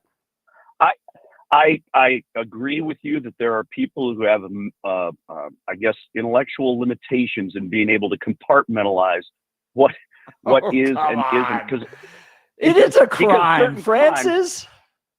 Yes, and guess what? Certain crimes get more attention than others. Certain crimes have more gravity than others. And so it isn't black and white. And if people can't recognize that, I can't account for the limitation. That's it. But Francis, I'm going to ask you the same question I asked Tony, and I've asked Bill this before too. We are sending a message right now that we're done with this. All right. I know 30 years you got to live in this country, but the strain and the stress on our resources, too much. We're done with it. We're shutting it down. You're not allowed to live here illegally. And then they choose not to leave. What do you do with those folks? How do you convince them they leave? Because if the answer is, well, we're just going to continue to allow them to live here, we're just perpetuating the same system. This is where I really, really think if you can get some people on board with something like this, if you can actually have, although a path to citizenship, if here illegally, that you are willing to voluntarily take or try, in the alternative, you're gone, deportation, that's it. That would make me feel better about the whole situation, because there's plenty of other countries who have done this, and I don't see any reason why that can't happen. The other thing here, and I think it's still this way, is that if you ever enter the country illegally and then deport or leave or whatever, it's impossible for you to ever get onto a path of citizenship and try to come back. And that seems to me to be kind of ridiculous. If you self-deport knowing that you can never come back and try to be here legally and do things right, where are these people who argue that, well, they need to do things right? There isn't that option anymore. I mean, Francis, isn't that part I really of the whole appreciate criminal the call. justice idea? Yeah, you're right. Yeah, it's a good Francis, call. really appreciate call. These are the debates we've got to have. Phone lines are open. Francis's line's open. 303-696-1971. 303-696-1971. Trudeau shutting the border for 3 years. No new illegal or no new immigrants coming in, or at least restricting the number in a pretty big capacity. Is he anticipating that Donald Trump was planning to just drop illegal immigrants off at their border? And what do you make of just the strain on our systems? The city of Denver having to ask for additional funding to pay for the hospitals because the hospitals can't operate anymore. We're past the idea of this just being, come on into this country, live your life, just live quietly, don't commit any crimes. The numbers just don't work anymore. And this simple request that people go home is not working anymore. I think the American people want a mandate, or sending a mandate to our political leaders, that you've got to use the power of the law to send them home. Look, did you know that last year over 49% of homes listed did not sell with the real estate agent who took the initial listing? This cost home sellers thousands of dollars in lower offers and painful holding costs. Gay Ribble and the Empower Home team of Keller Williams have a track record of selling homes fast and get their home sellers 6.1% more money on average, netting their sellers $30,500 more in their pocket. They do this using their proven proprietary systems and guarantees.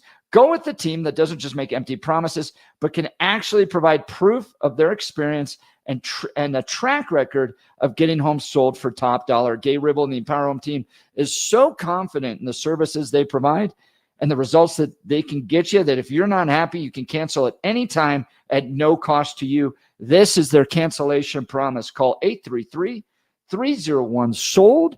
That's 833-301-SOLD, or visit the website gayasthebuyers.com. That's GAYE hasthebuyers.com. We'll continue this conversation. You're listening to The Jeff and Bill Show. Denver's talk leader, News Talk 710 KNUS.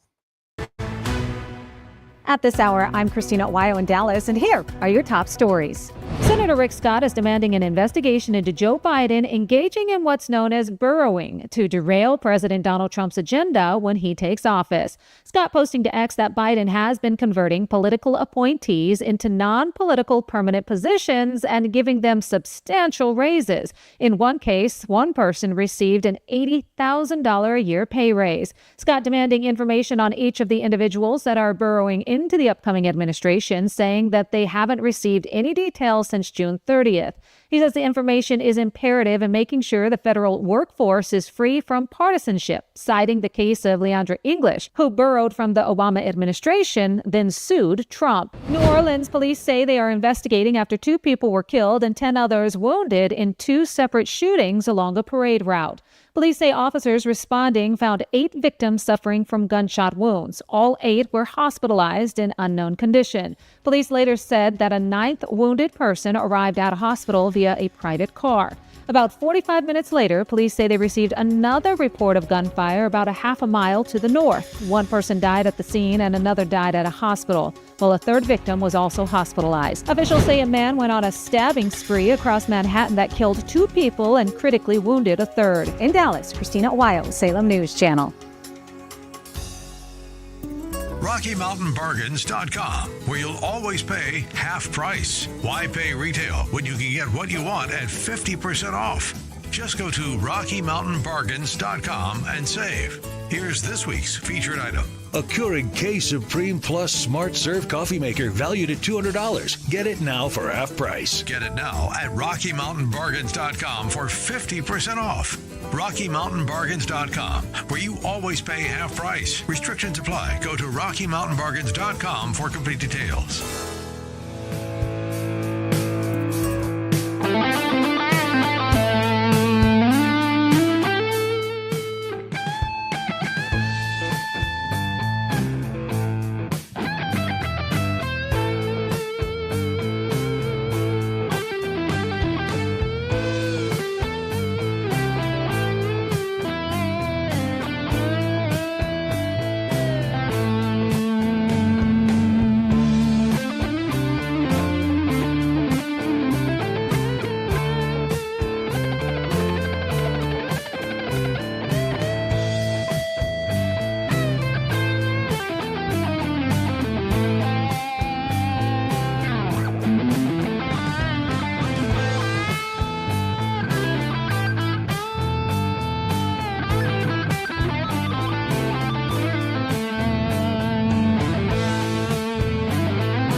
Welcome back. We're for the Jeff and Bill Show. We're talking Trump confirmed plans to use the military for mass deportation. Lots of great text messages coming in.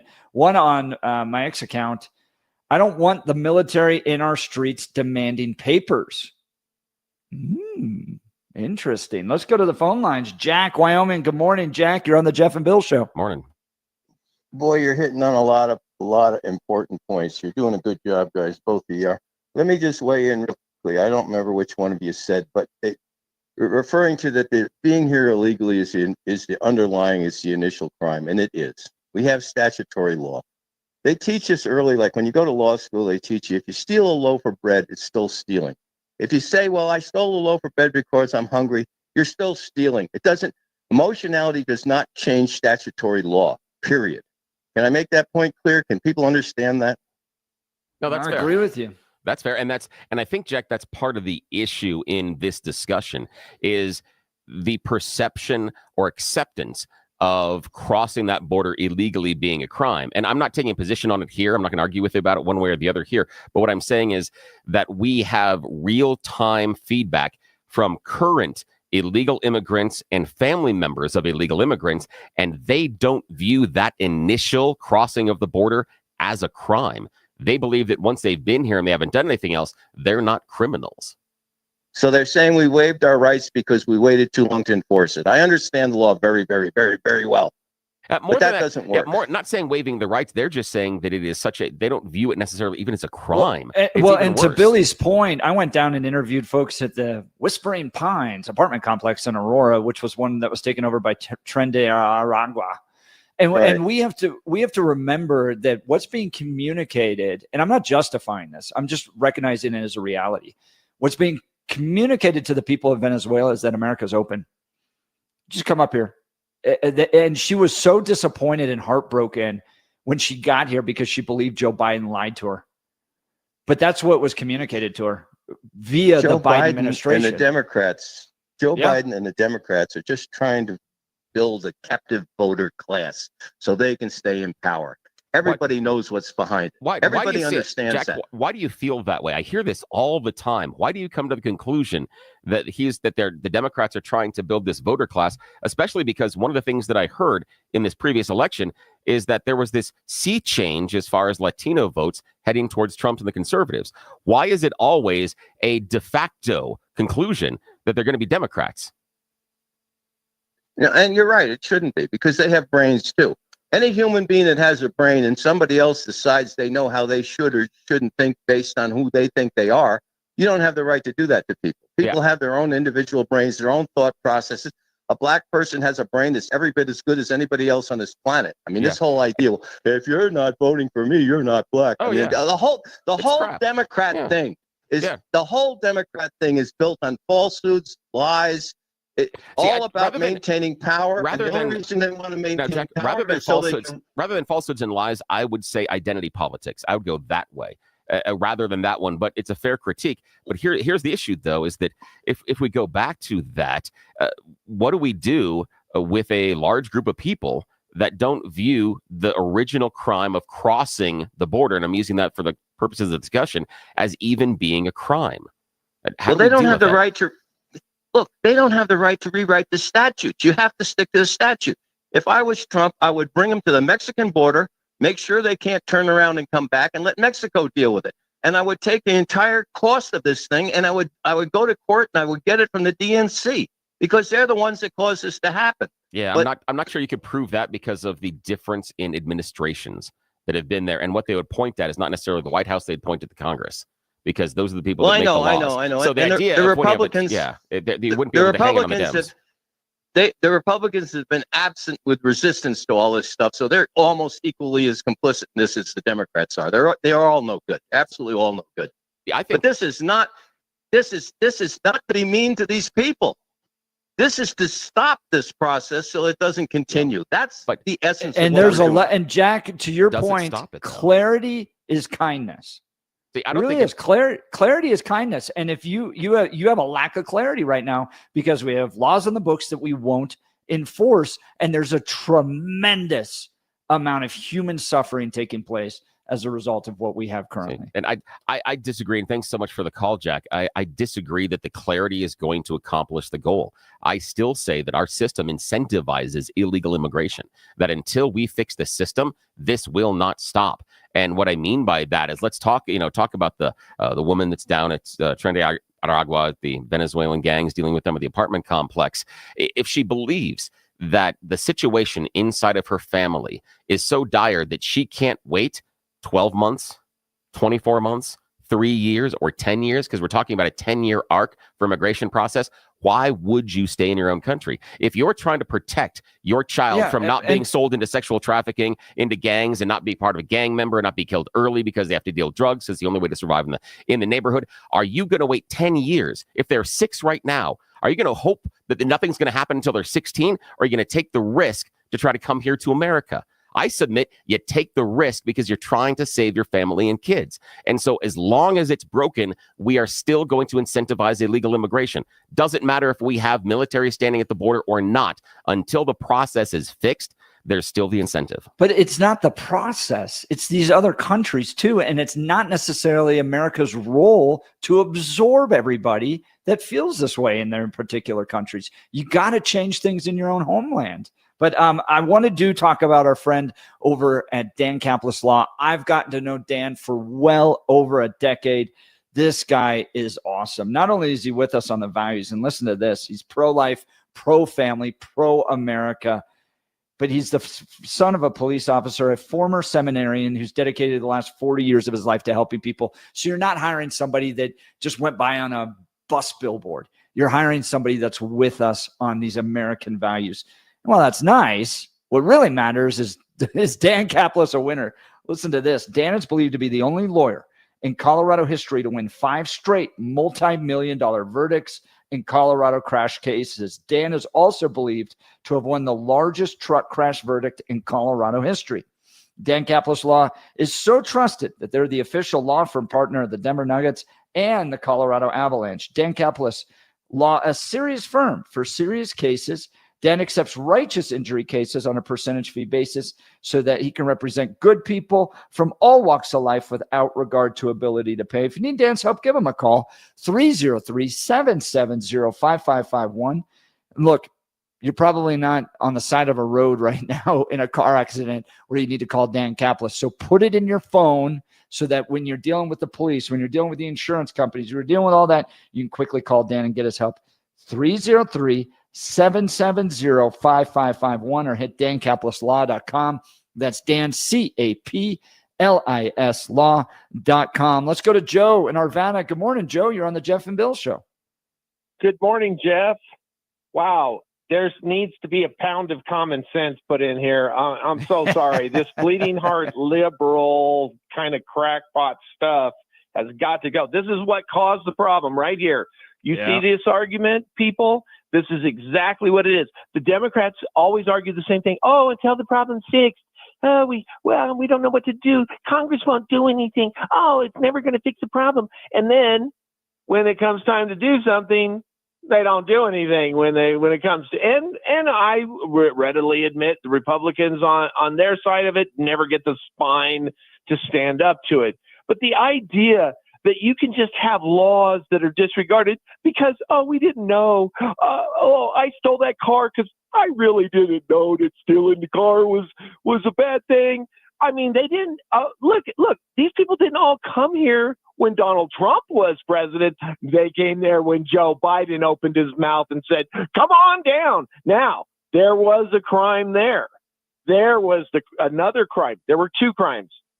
Coming into the country illegally, and the Biden administration giving the impression, the fraudulent impression, that you could come here into our country, stay here forever, not show up for your court hearing, and then just disappear into the fabric of America. And of course, they added incentives of free welfare, free voting, free this, free that. Steal anything you want in California, you get away with it up to $1,000. Come on down. Then how do you square the circle, Joe, with the fact that illegal immigration started to increase during the last year of Donald Trump's term? Joe Biden wasn't in office readily yet. acknowledge that Donald Trump had dealt with the problem, and it wasn't a perfect solution. Putting up walls and borders and creating basically a no-fly zone where you can't come into that area, patrolling with military-like entities and a wall, and basically enforcing it is a difficult task. It's not going to be perfect. But it worked. But if Joe, you don't, it didn't necessarily. this Joe, nonsense, it didn't. Joe, it didn't. Joe, it didn't. It didn't work. Joe, You failed. Joe, it didn't work. If you're saying that Donald Trump shut it down so that the illegal immigration was at these all-time low levels, and your premise was that Biden is the one that opened it up, the numbers don't show that. The numbers show during the final year of the Trump administration that there was a spike in illegal immigration. That's just what the numbers show. Billy, if you don't think that Donald Trump did an effective job at limiting the border crossings and bringing down immigration, you're just not paying attention. And this is why Democrats lost this election. They just can't come to grips with good common sense. Here's another thing. Rush Limbaugh used to say this all the time. Between World War I and World War II, we had virtually no immigration. You see, we had it for a while before, and then it got too much. We had all of these Irish. Yes, there was all kinds of different immigration, same problem as this. And then they said, nope, we can't take any more people. We've got to assimilate what we've got. And then we had World War II, and they did open it up again. And I believe we need a similar period of, say, 25 years, something like that. Now, who is Joe to decide? Well, we need a cooling off period. Yeah, we're only going to take out, President Trump says, the first million right away. However he gets them out, get them out. Common sense says if it needs the military, use the military. But then there's still 20 more million. I think what has to happen is that, yeah, we have to have strict laws, but we have to restrict the incoming to, yes, for a while, zero. Yeah, but I appreciate the call, Joe. We've restricted the incoming right now. It's a process of 10 years, and it actually has incentivized illegal immigration. And your premise, though, was that Donald Trump would clamp down on all of this, and the numbers don't show that. The numbers show a spike in the final year of Donald Trump's administration as far as illegal immigration. Also, based on when you say illegal numbers, immigration, are those border encounters? Border encounters and crossings. Yeah, the way that we are. Here's the idea: if we are going to measure the numbers, it's the same way we're measuring numbers under Biden, that we're measuring under Trump, that we're measuring under Trump's Clinton, not allowing them in. That we're measuring. We're just saying that he encountered more. Yeah, I know, but here's the idea: the premise was that Donald Trump was so strong on this, he prevented it from happening. And this is where I'm going.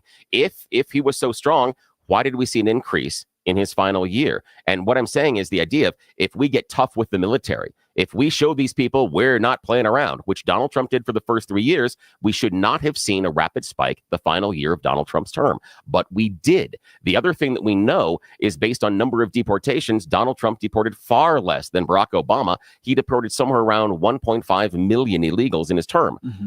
Biden has crested just over 1 million.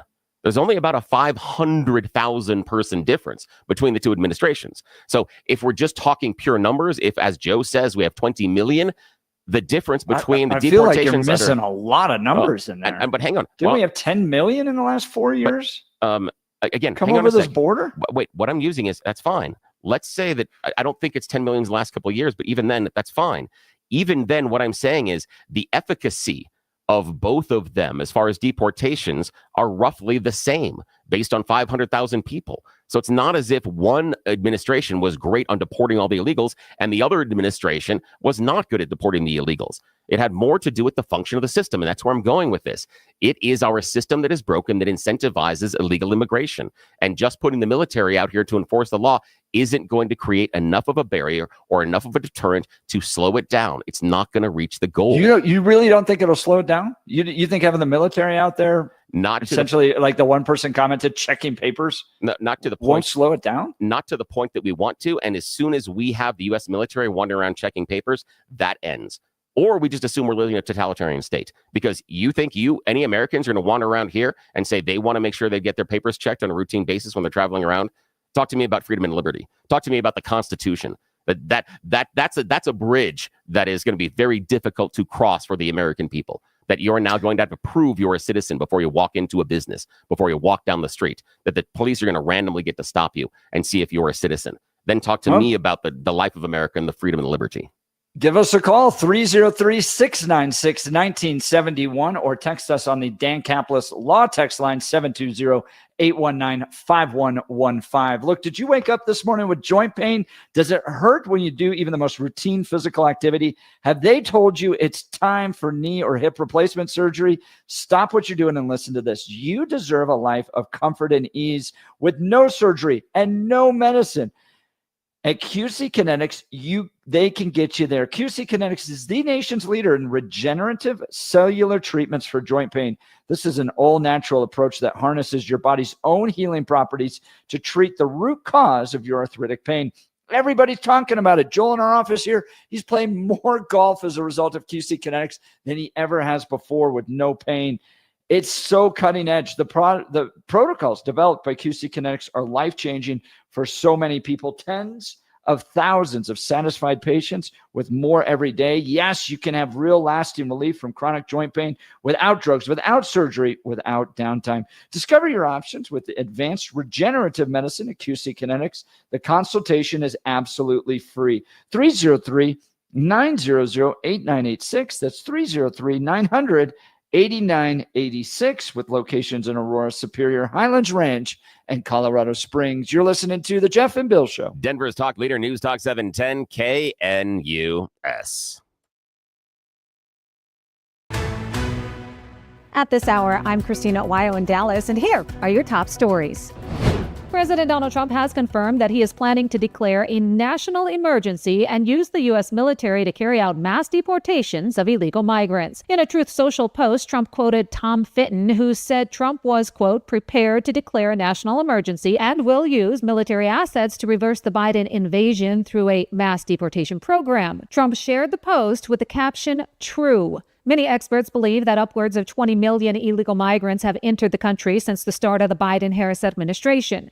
According to the FBI, 600 suspected members of the violent Venezuelan gang Tren de Aragua are operating in the United States, including 100 that are recommended to be on the FBI's most wanted list. In addition, DHS confirmed that more than 400,000 illegal migrants with criminal records are roaming free in the country, including 13,000 who have been convicted of murder. The former roommate of the illegal migrant that is on trial for the brutal killing of Georgia nursing student Laken Riley admitted in court that the pair got to Athens, Georgia, thanks to a humanitarian flight out of New York City. Rosabelli Flores Bello, who said she lived with Jose Ibarra and two other men, said they requested a flight from the Roosevelt Hotel in Manhattan, a taxpayer-funded migrant shelter in New York. The flight was then issued as part of the reticketing center that was set up in 2023 in Dallas. Christina Wyo, Salem News Channel.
Welcome back to the Jeff and Bill Show. We're talking, should Donald Trump use the military? He's planning to for mass deportations. Let's go to the phone lines. Jim Littleton. Good morning, Jim. You're on the Jeff and Bill Show. Hey, Donald Trump using the military is just absolutely ridiculous. To do this, it can be done in a number of other manners, but of course, nobody wants to address that, okay? So, I think everybody should be thankful for Democrats. I mean, you guys in particular wouldn't have a radio show if it weren't for Democrats out there. The rest of us, we would have to look in the mirror and say, hey, listen, maybe it's our fault, okay? Now, I do remember the 1980 debate, and maybe you should play that or listen to that. The 1980 debate between Reagan and Bush, and they were talking about immigrants coming into this country to take the jobs that, I don't know, maybe now Americans don't want. Maybe they wanted them back then. Anyway, they were debating people coming into this country from the South in particular.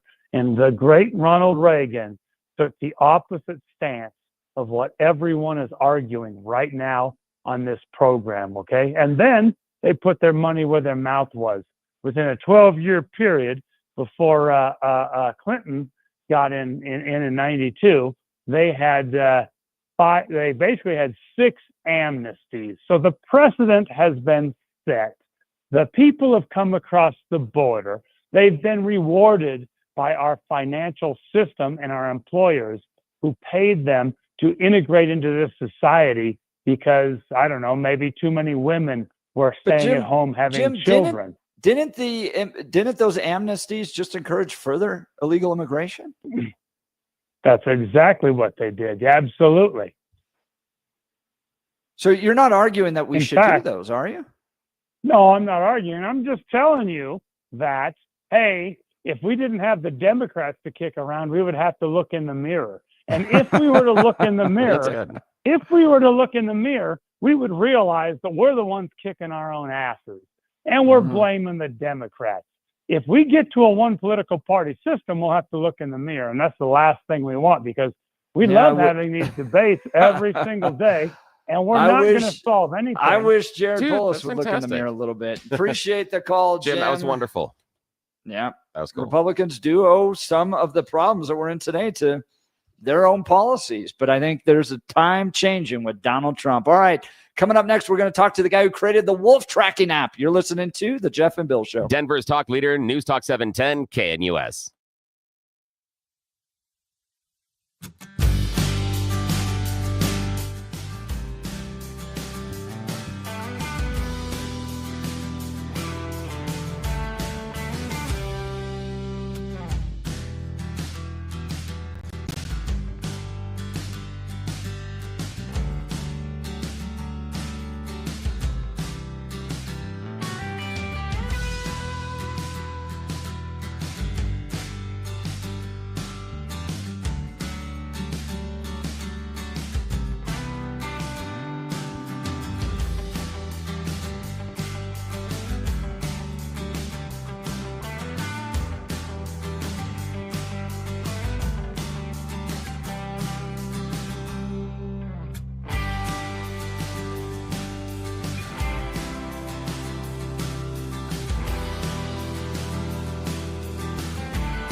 It's 8 a.m. in the Mile High City on this Tuesday, November 19th. Good morning, Denver, Colorado.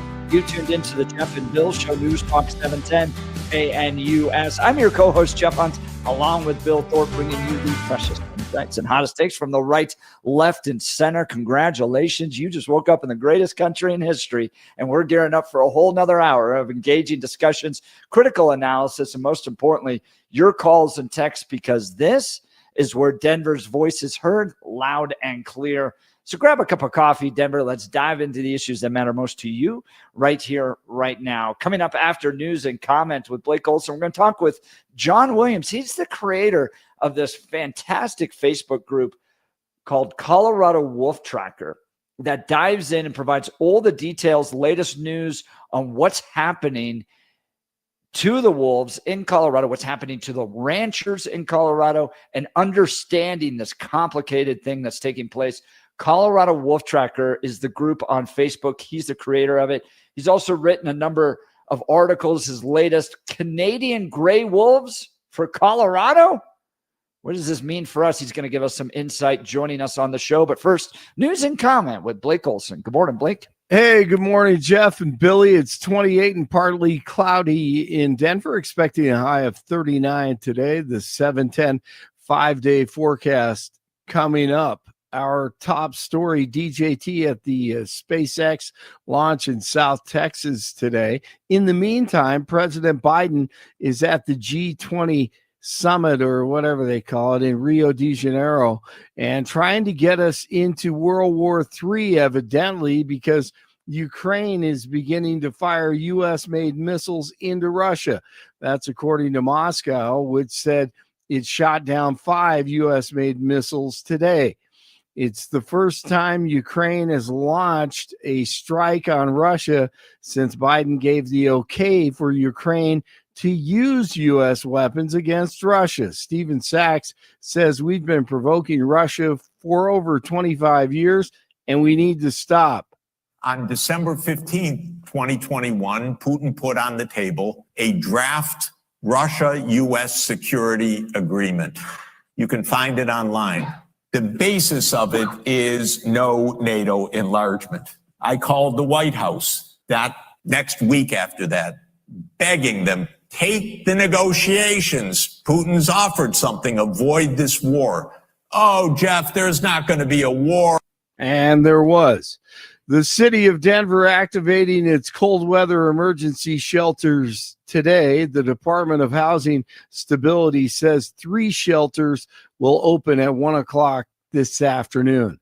Denver PD says a man is under arrest who's suspected of shooting and injuring 4 men Monday morning. Kevin Delgado, a witness who was in line at a city staffing office, says tensions rose after job seekers were told there were no more jobs available for the day. There's 3 guys that were fighting on an altercation. 3 guys, the 2 guys were trying to get this one guy not to do anything drastic. They were trying to de-escalate them. Well, that didn't happen. As soon as I went back in, the gunshots started going. Joshua Grays was arrested Monday afternoon. The 27-year-old was allegedly upset about not getting any work. Delgado says about 10 rounds were fired. Police said Grays is being booked on suspicion of attempted first-degree murder along with first-degree assault with a deadly weapon. Police confirmed 1 man is in critical condition, while the extent of the injuries of the other 3 people is unknown at this time. They are reported to be stable. Reports in Littleton of an armed suspect injured and taken to the hospital after officers fired at him this morning at about 3 o'clock. It happened during a traffic stop on Bellevue. The suspect allegedly pointed a weapon at the officers after he left the vehicle. A prosecutor calls the shooting that injured Broncos receiver Josh Reynolds a coordinated, organized assault. In court Monday, attorney Holly McDonald told the judge this was a violent, vicious attack on the citizens of Denver. She spoke during a hearing for one of the 3 men who've been charged in the shooting that happened a month ago on I-25. Reynolds, 2 companions were also injured. 2 of the suspects face attempted murder, assault, and other charges. Jeff and Billy talking about the military potentially helping to take care of deportation. So was Scott Jennings on CNN. You've twice now insinuated that Trump's going to send the military to round up American citizens, which is totally false.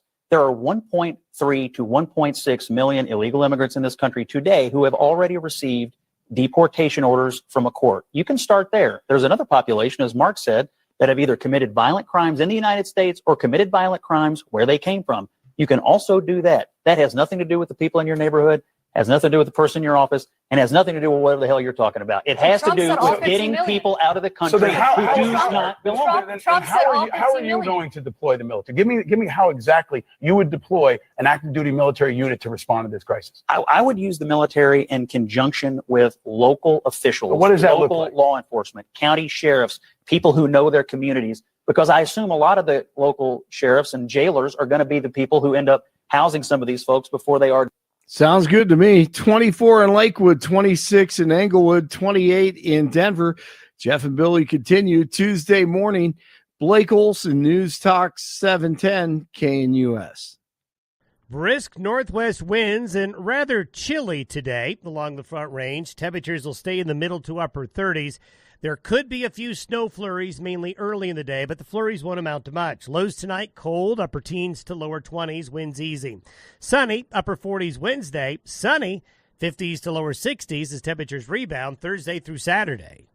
Weather sponsored by Colorado's Best Roofing, reminding you to protect your home from the harsh Colorado weather and schedule your free no-obligation roof inspection today at roofingcolorado.com. That's roofingcolorado.com. Meteorologist Don Day in the 710 KNUS Weather Center.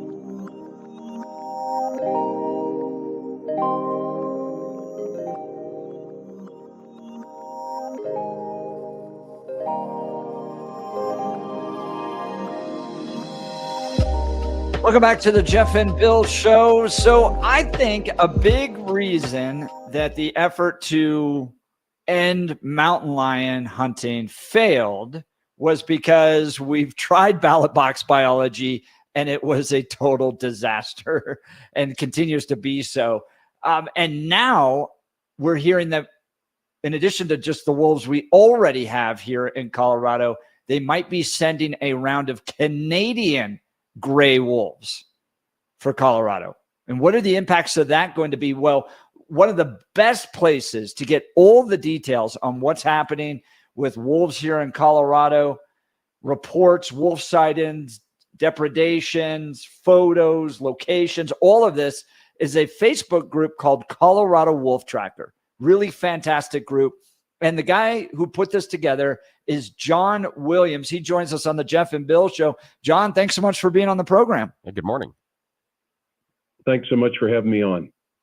So, John, let's just first of all get an update on how the wolf operation is going in Colorado, and then we'll get into Canadian wolves and some of the other things. But as it stands on Tuesday, November 19th, how are things going for the wolves and the reintroduction here in Colorado? Well, they're not going well. We're 11 months into the program. They brought in 10 wolves last December. 3 of them are dead. We've got one of the Oregon wolves in custody in a facility that the Colorado Parks and Wildlife won't tell us where it is. And that wolf has 4 pups also in custody. They're being fed roadkill and slaughterhouse scraps. They probably won't ever be released into the wild again. So it's not what the CPW originally intended. And I think I saw recently that there was a financial analysis done by the Denver Post on this and said it's cost twice as much as people expected. Yeah, that's the people were sold a bill of goods. When the referendum, Prop 114, was voted on back in 2020, we were told it was going to be about 2.4 million. We're upwards to about 5 million now and climbing. So it seems that we were deceived as far as how much it would cost. What are you hearing from ranchers, the people that actually have to deal with these wolves? We live out in Elbert County. It's not something we deal with. The stations in Aurora, it's not something that we deal with at work. But the people on the western slope are dealing with these wolves. What are you hearing from ranchers? Well, Grand County is ground zero. They got hit the hardest this year. Prior to that, it was Jackson County. So North Park and Middle Park, the ranchers have lost sheep, cattle, even working dogs. And we're looking at over 24 animals lost just since last April. They're not happy about it, obviously. This was, we could call it an unfunded mandate that was put on them. They've been called lazy. They've been called, they've been accused of baiting wolves. Nothing could be further from the truth. They're doing the best they can. They're working 7 days a week, in some cases 24 hours a day, trying to keep those wolves away. And they're not getting a whole lot of help from the Colorado Parks and Wildlife. And the help they're getting is kind of too little, too late. So it's a rough time. And these are good people. They don't tend to complain a lot. They're very stoic. And I like to try to, through the Colorado Wolf Tracker, give them a voice. Talking about John Williams, he's a physician, public health professional, combat veteran, retired reserve deputy sheriff, writer, and the creator of Colorado Wolf Tracker, which is a Facebook group that you can join to get the latest information on this. All right, let's talk Canadian wolves. There's another round of reintroduction coming, and they're coming from Canada? They are, British Columbia specifically. Now, Canada has 60,000 wolves. That's, 5 figures worth of wolves. And in British Columbia, they've got a caribou herd that has really been decimated by wolves. Now, up there, the First Nations people, their indigenous people, rely on caribou for subsistence. And in Canada, they have to actively kill wolves and hunt them to keep them in check. So they're more than happy to get rid of 15 of them. And that's right now, we know Colorado Parks and Wildlife is in the process of procuring these wolves, and we're probably going to see some of them in early January of 2025 if something doesn't happen. Now, I imagine going from British Columbia to Colorado is a little bit like going from Colorado to Mexico in terms of climate. It's going to feel a lot warmer down here than what they're dealing with in British Columbia. And these seem to be like, if you're a British Columbian wolf, you're probably pretty hardy. You're probably a vicious hunter to be able to withstand those types of temperatures, that type of climate. And so now they're coming down to Colorado. Have you heard any concerns about folks having to deal with them, that we're essentially importing super predators essentially into our state? Absolutely. We know that wolves require anywhere from 3 to 7 pounds of meat a day to survive.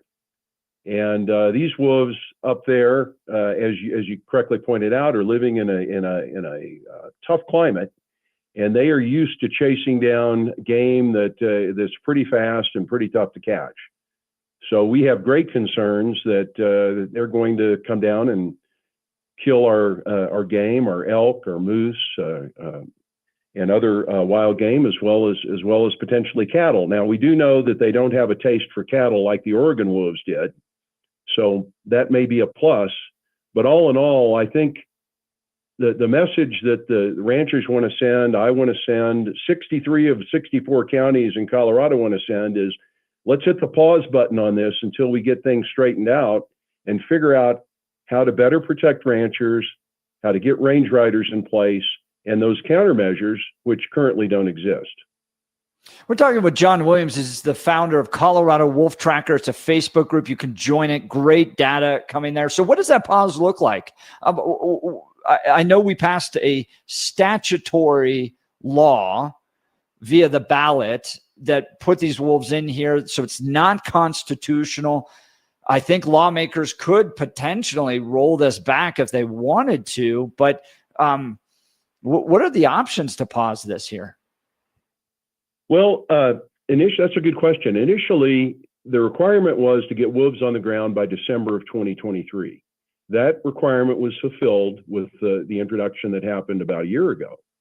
There's no further requirement right now. We're not on a deadline to say we got to have another 15 by January 2025. So we can follow the law and still say, hey, let's wait a bit. Let's put the brakes on. Let's figure this out. Let's figure out the best place to put these.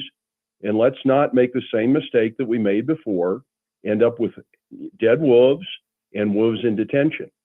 Now, let's remember, this referendum passed by a very small margin, 3.5 million votes. It only passed by 60,000 votes. So we're talking, maybe 1 percentage point. And I know people bash people in the Front Range for voting for it. Let's also realize 1 million people in Front Range communities voted against this. So this isn't strictly a rural-urban divide here. We have a lot of good people in your listening area who voted against it. And I think they need to have a voice as well. Talking to John Williams, the founder of Colorado Wolf Tracker, and now one of the biggest proponents, one of the big voices out there in support of all this, is the first gentleman of Colorado, Marlin. Have you had any interactions? Have you heard from him? He was really pressing CPW to I believe, continue this process. What's his role been in all this? Well, I don't know Marlon Reese. I've never met him personally. I follow his Facebook page. I know he is strongly in favor of the reintroduction. And I think although he is called the first gentleman, that role is neither an elected nor an appointed role. It carries no official power or authority.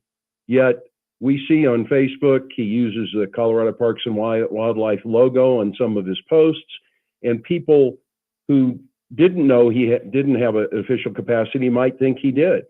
I think that he has his thumb on the scale.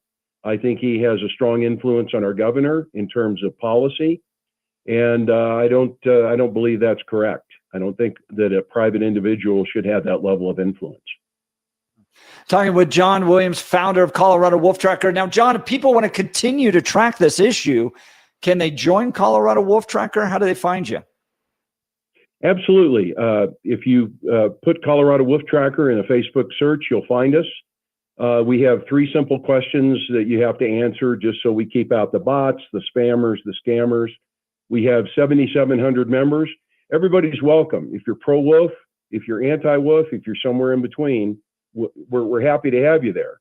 Now, if you want to come on the page and troll, we're going to bounce you off. And that goes in both directions. So I think we've tried to be pretty egalitarian there. And I think there's a lot of people, when we ask the questions, who are undecided about the issue. They're not really sure whether they're for or against the introduction, and they're just there to be educated. And we try to provide that. We're a clearinghouse for information. And you also write regularly on Medium about this at John M. WMD. If you go to medium.com, you can read a number of articles you've written and continue to track that. Is that correct? That is.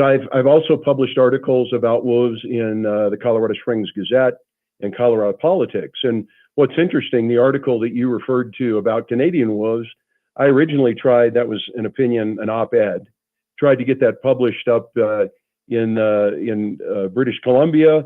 They had no interest in it. They didn't even respond to my email. So it shows me that they're keeping this story quiet up in Canada. In fact, I would guess that most Canadians don't know that some of their wolves are going to be sent down here because you can't find it in the news up there. Wow. Yeah, almost like they're trying to hide it. We're talking to John Williams, the founder of Colorado Wolf Tracker. Do you think that, and my opening premise too on this, and I don't know if you're an expert on the mountain lion proposition that just failed, the hunting ban, but it seems like the experience that we've had here in Colorado with ballot box biology, by allowing people like myself or someone in Boulder or Highlands Ranch to make a decision with regards to wolves and mountain lions in this state, rather than trusting the experts to be able to do it. It seems like our poor experience with wolf introductions changed people's opinion, and that's partly why the hunting ban was not successful of mountain lions. I think you're absolutely correct. And we actually branched out and included a lot of posts on mountain lions when the referendum was Prop 127 was being considered. And as you've noticed, if you follow the press, we've had instances of mountain lions showing up in Greeley near schools. We've had mountain lions trying to snatch dogs away from people in Boulder. We've had multiple dogs killed up in the Nederland area and outside of Boulder. And I think people are realizing that when you have a human wildlife interface, there has to be management. And the Colorado Parks and Wildlife can't do it all themselves. Hunters are very valuable in terms of doing that. And I think the Colorado electorate realized that, hey, wait a minute, Colorado Parks and Wildlife biologists and scientists are the ones who should be deciding this. So I was pleased to see Prop 127 be voted down. Well, and to your point about that human interaction, you often hear from folks, well, the wolf introduction works so well in Wyoming and Montana and Idaho, and we should bring it to Colorado. But just the pure numbers game of the fact that we have so many more people here, so close to the wilderness versus what they're dealing with in Montana or Wyoming, makes the wolf introduction issue totally different than what those other states dealt with. Well, John Williams, I really appreciate you taking time. Thank you for creating the Facebook page or Facebook group, Colorado Wolf Tracker. People can go there and get really up-to-date information and direct posts from the ranchers dealing with this directly. Thank you for doing that and being a voice against this type of ballot box biology. And thanks for joining the Jeff and Bill Show. Thanks for inviting me. I appreciate it. Well, wolves may not be getting all the meals that they're looking for these days, but you can at the Black Eyed Pea. Jeff Hunt here for my friends at the Black Eyed Pea of Colorado. They're locally owned and operated by Steve and Michelle, and I love this restaurant. With 8 locations, there's sure to be one near you. When's the last time you took the family to eat at the Black Eyed Pea? Thanksgiving will be here soon, and it's easier to give thanks when you don't have to cook. The Black Eyed Pea will be open on Thanksgiving Day from 10 a.m. to 4 p.m. and will be serving all your holiday favorites: roasted turkey breast dinner, old-fashioned country ham, slow-cooked pot roast, all for just $24. There's a kids menu as well. Bring the whole family. Save room for dessert, pumpkin or pecan or cherry cobbler with ice cream. And holiday catering is available as well. And if you download the Black Eyed Pea app and go to their website and select pickup, you can place your order without having to call in. I love everything about this restaurant. Fantastic, high quality ingredients, great comfort food. I know you will like it as well. Let them do the cooking for you and keep it in Colorado. Visit the Black Eyed Pea near you. We'll continue with the Jeff and Bill Show. Denver's Talk Leader, News Talk 710 KNUS. At this hour, I'm Christina Owayo in Dallas, and here are your top stories. Texas Governor Greg Abbott is pushing forward with the construction of the historic border wall along the U.S.-Mexico border, saying he is adding even more miles of barrier to deter and repel illegal immigration. Governor Abbott posting the video to his X page highlighting the Lone Star State's effort to hold the line while open border policies of the Biden-Harris administration allowed tens of millions of illegals to cross the border. Since the launch of Operation Lone Star, the multi-agency effort has led to more than 523,000 illegal migrant apprehensions and more than 47,800 criminal arrests, with more than 41,300 felony charges. The U.S. Supreme Court declined to hear an appeal in the antitrust lawsuit by 17 U.S. states against Google, leaving in place a ruling that a South Carolina agency must release records the Alphabet unit wants for its defense. Google, which the states accuse of holding an illegal monopoly over digital advertising, subpoenaed South Carolina's Parks, Recreation, and Tourism Agency for records about how it rated and used the company's ad services. South Carolina is a plaintiff in the Google case, but the Parks Agency fought the records request on the grounds that it was not an arm of the state and therefore not obligated to comply. That's what you need to know at this hour. In Dallas, Christina Owayo, Salem News Channel.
Welcome back to the Jeff and Bill Show. Just wrapping up a great conversation about immigration of wolves. That is good. Nicely done. That was really cool. That was a neat conversation. There wasn't a lot that I wanted to get in there with. You guys were doing a great job, and I was really fascinated by the conversation about the change in Canada versus here and bringing them in. And shout out to Iggy on the text messages. I appreciate the thought that he brought up. The idea almost that are we looking at this incorrectly, that we're not looking at migration patterns and herds, and by compartmentalizing the wolves into Utah, Idaho, Montana, Colorado, are those artificial barriers that the wolves don't necessarily respond to or anything else. And so there's an argument there that maybe by going state by state, we're not going to manage this properly, that if we instead would manage it regionally, maybe it's better. I'm not saying that's going to be the best. It's curious. It's an interesting idea. Well, for many of us that have known or followed this issue, there were wolves in Colorado before we reintroduced wolves into Colorado. Yes. They were up in the northern west corner there, and they would come down into the Craig area, and they were, because borders. Like some other folks, just borders aren't a big deal to them. Oddly enough, wolves can't read maps, so they don't care. Yeah. Yes. So they were already there. And then you create this kind of bizarre system, right? Where we have to introduce them and we have to track them and we have to, go through this whole rigmarole of creating this entire, we spent $5 million doing this, and they were already here, and they kind of do their own thing anyways. So there's lots of reasons to think this is stupid. Yeah. I still, for me, I'm still on the side of, I like the idea of the wolf reintroduction for the ecosystem. But I do acknowledge the vast increase in cost and price, and that will make me rethink it and reevaluate it. The thing for me is that I understand the danger and the difficulties for some of the farmers or ranchers, as long as we have a process in place to make them whole when livestock or dogs or any other damage is caused by wolves to their property, their ranch, their business and livelihood, then I'm okay with it. And the pain point for me would be where that number is. The higher it gets, the more painful it becomes for me. And so the less I'm advocating for the wolves. So for me, that's where my temperature is on that one. So, I talked with Perry Will about this one time, and you're correct in the sense that the state will pay when a lamb, when a calf gets killed by the wolf. But there's a secondary issue that unless you're a rancher or shepherd or somebody, you're just not, you just aren't aware of it. And it's the fact that your entire herd typically ends up with a lower weight as a result of these wolves, because some of the best feeding grounds are right up near forests. And that's where the wolves live. So your entire herd ends up at a lower weight. And when you go to market, you make en masse less money. So the state doesn't compensate you for that. They only compensate you if it's killed. Yeah. So and I have a feeling not eating as much. And I have a feeling there's an incentive for the states to try to find all the ways possible to not compensate you as well. They're not willing to just hand out the money. So I think that's going to be a problem as well. Yeah. Yeah. So Bill, I wanted to get into this article, and I'd love to get response from people. The case of Justine Bateman and why Gen X broke for Trump.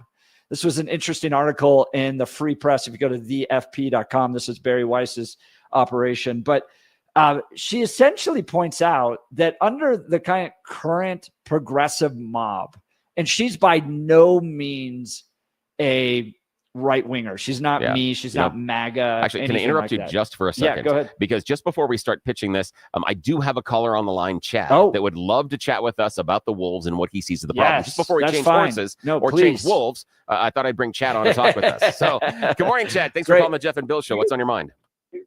Good morning, gentlemen.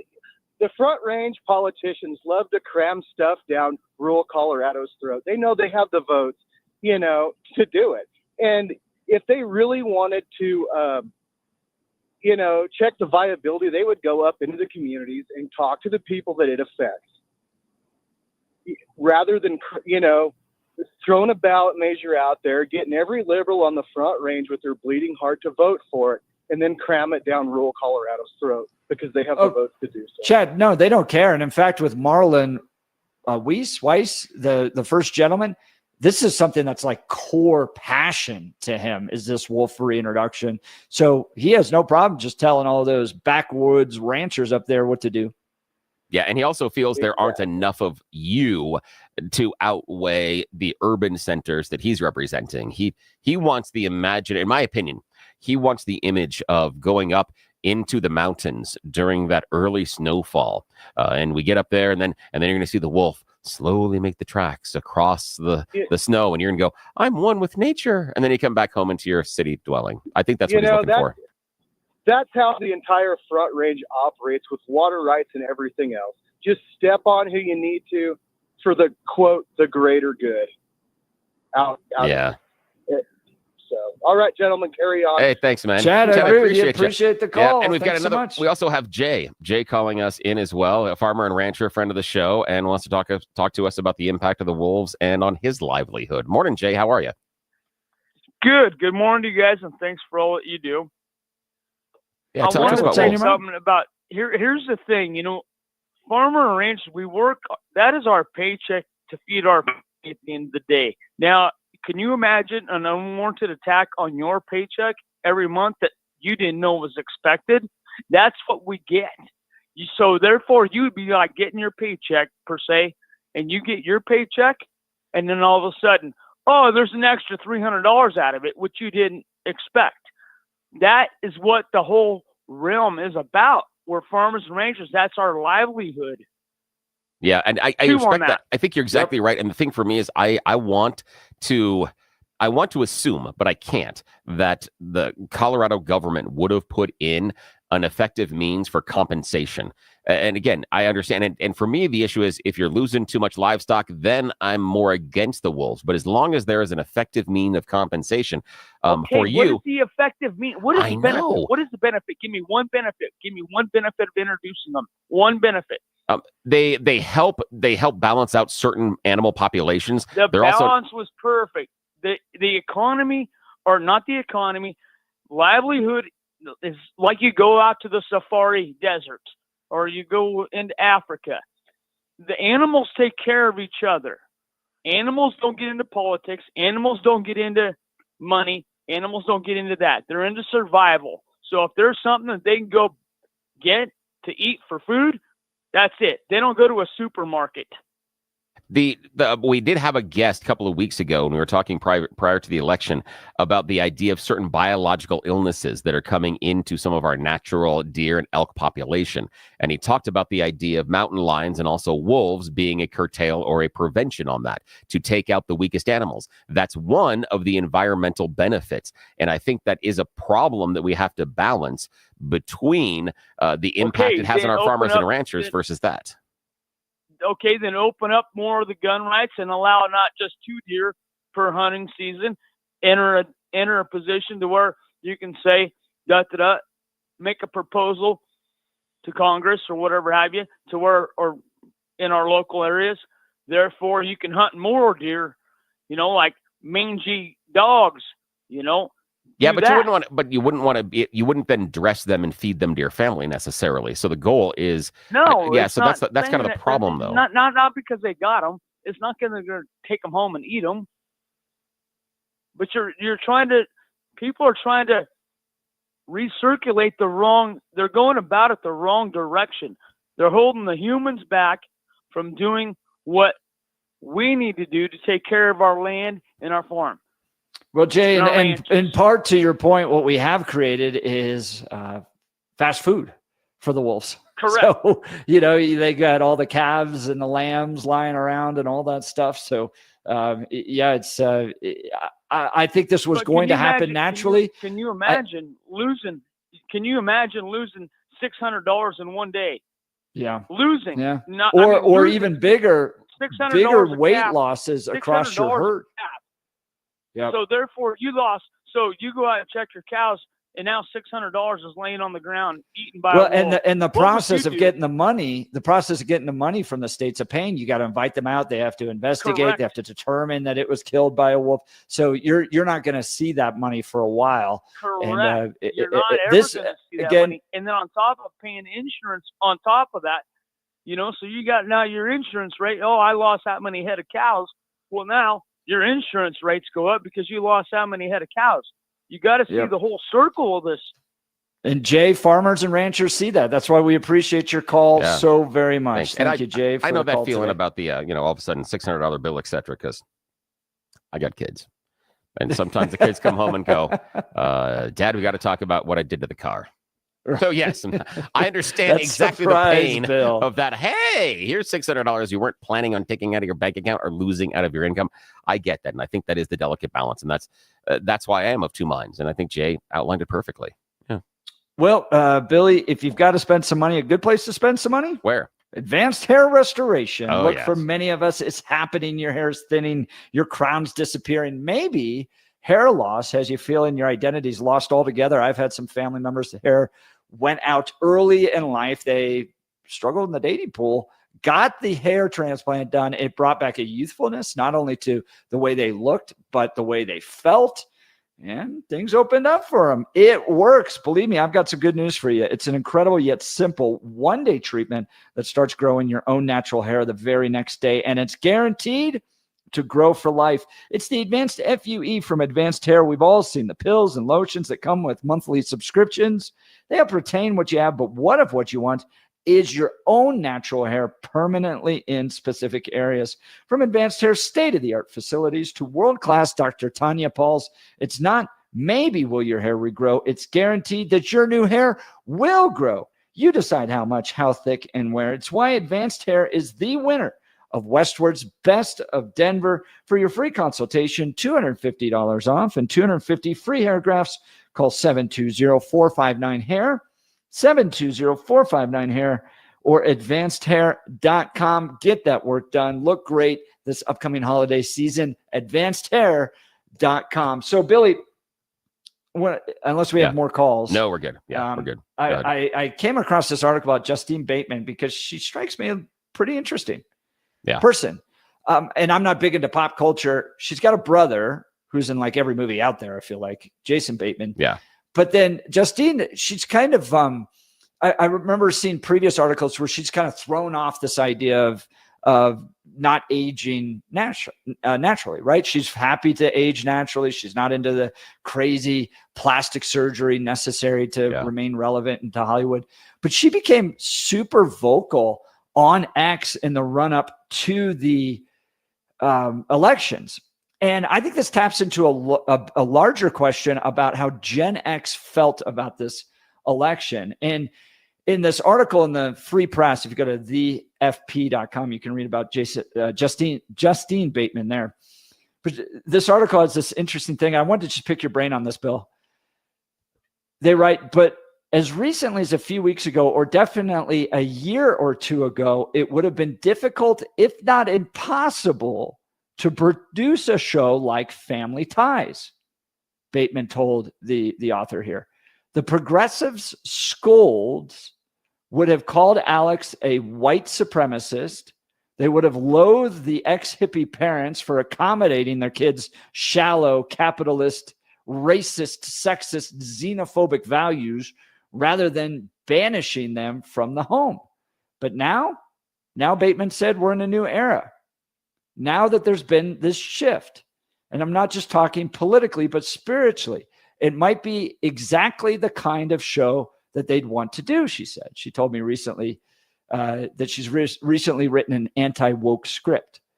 But the argument being that pulled Justine Bateman into this, and she used to be a star on Family Ties this whole election, was this kind of Gen X desire to return back to the idea of where you could have those types of shows like Family Ties and where you had the freedom and you weren't restricted all the time from this like woke mindset. What's your thoughts on that? Yeah, she's wrong. She's wrong. Yeah, she's Billy, wrong. I thought she's great. No, she's wrong. Because right, if you had the proper premise for a show like that, sure, it would work. In fact, I would say based on the political climate, you would even lean into it more because you would have the liberals and the conservatives, regardless of the demographic. The idea of having one generation being of one political ideology and the next generation being of another is fruitful comedy. And especially given the fact that we have a divided country, that's fruitful comedy. It allows you to shine a mirror on what is happening culturally. When we go back to Norman Lear and we go back to All in the Family, it's exactly what he was doing. He was shining a mirror on the cultural problems inside of society. She's wrong. You think those about could it. be created today? Not the same show. Just like I know that Blazing Saddles could never be made today. Yeah, but right. can the premise exist today? Yes, absolutely. Absolutely. Could you have a show? And some of it you've had with the idea of Blackish. That's been doing some of that. You've had the Goldbergs that were a revisit of the 1980s and their culture. There are shows that have done this based on cultural mirrors and reflecting what is going on in society. And so, yes, she's wrong that it could not be made today. I understand her pushback and how she's feeling, but she is wrong. Something like that could absolutely be made today. And I submit that there are shows that are doing just that in some places. And examples of those are two of the longest running animated shows in both Simpsons and Family Guy. They do those type of cultural mirrors routinely. So I disagree with her premise that it couldn't get made. I think she's wrong. Do you think, though, there was a Gen X rebellion that took place in this last election? No. I don't. No, really? No, man, I I totally see it. If you look at a majority of Trump's picks, they're all Gen Xers, with the exception of J.D. Vance and I think Vivek Ramaswamy at this point, maybe Matt Gaetz, but most of them are Gen X. And in the run-up to the election, Justine Bateman talked about having to decompress from walking on eggshells for the last 4 years. She wrote, common sense was discarded, intellectual discussions were demonized, complete intolerance became almost a religion, and one's profession and social life were threatened almost constantly. Those that spoke otherwise were ruined as a warning to others. Their destruction was displayed in the town square of social media for all to see. She wrote, I feel like a long war has just ended and it's okay to be normal again. I think this was a total Gen X response. Yeah, it's completely emotive, and what she doesn't show is any numbers. I understand what you're saying about the cabinet positions, but that doesn't mean a Gen X revolution just because he's picking Gen X people. That's not indicative of a Gen X revolution in any way, shape, or form. And if you were talking about that type of revolution, wouldn't Kamala have been the choice rather than Trump? Trump's not X. Kamala is. So if it truly was about Gen X, then that's the wrong direction. Again, she's giving voice to her emotions and how she views the world, and she feels this way, and she has felt constrained based on her social groups and based on society. And yes, the Democrats overstepped many cases based on the culture and ideological wars. Yes, that was part of the problem they had in their messaging. But was this a Gen X revolution? I don't agree with it, but I'm open to the idea, if we looked at the numbers, that Gen X chose one party over the other. But am I convinced that's where their home is going to be? Am I convinced that if certain things the Trump administration says are going to go through, they're going to stick that way? And what I mean by that are some of the issues on immigration, some of the issues on abortion, some of the issues on marriage. Those things can change where Gen X is on those sides culturally. So I think she's giving voice to her emotions, but is she right? I think she's giving a lot more voice than just to her emotions. I'm a millennial looking up. And I'm the first year of a millennial. So I'm like, just missed the Gen Xers. I always kind of felt like Gen X was rock and roll, comedy, Bill Burr, the kind of, I want the freedom to really press the boundaries. We're the Breakfast Club, You remember that movie? Like, remember it. I saw it in the theater. Yeah. Remember nothing. So I always felt like there was an edginess.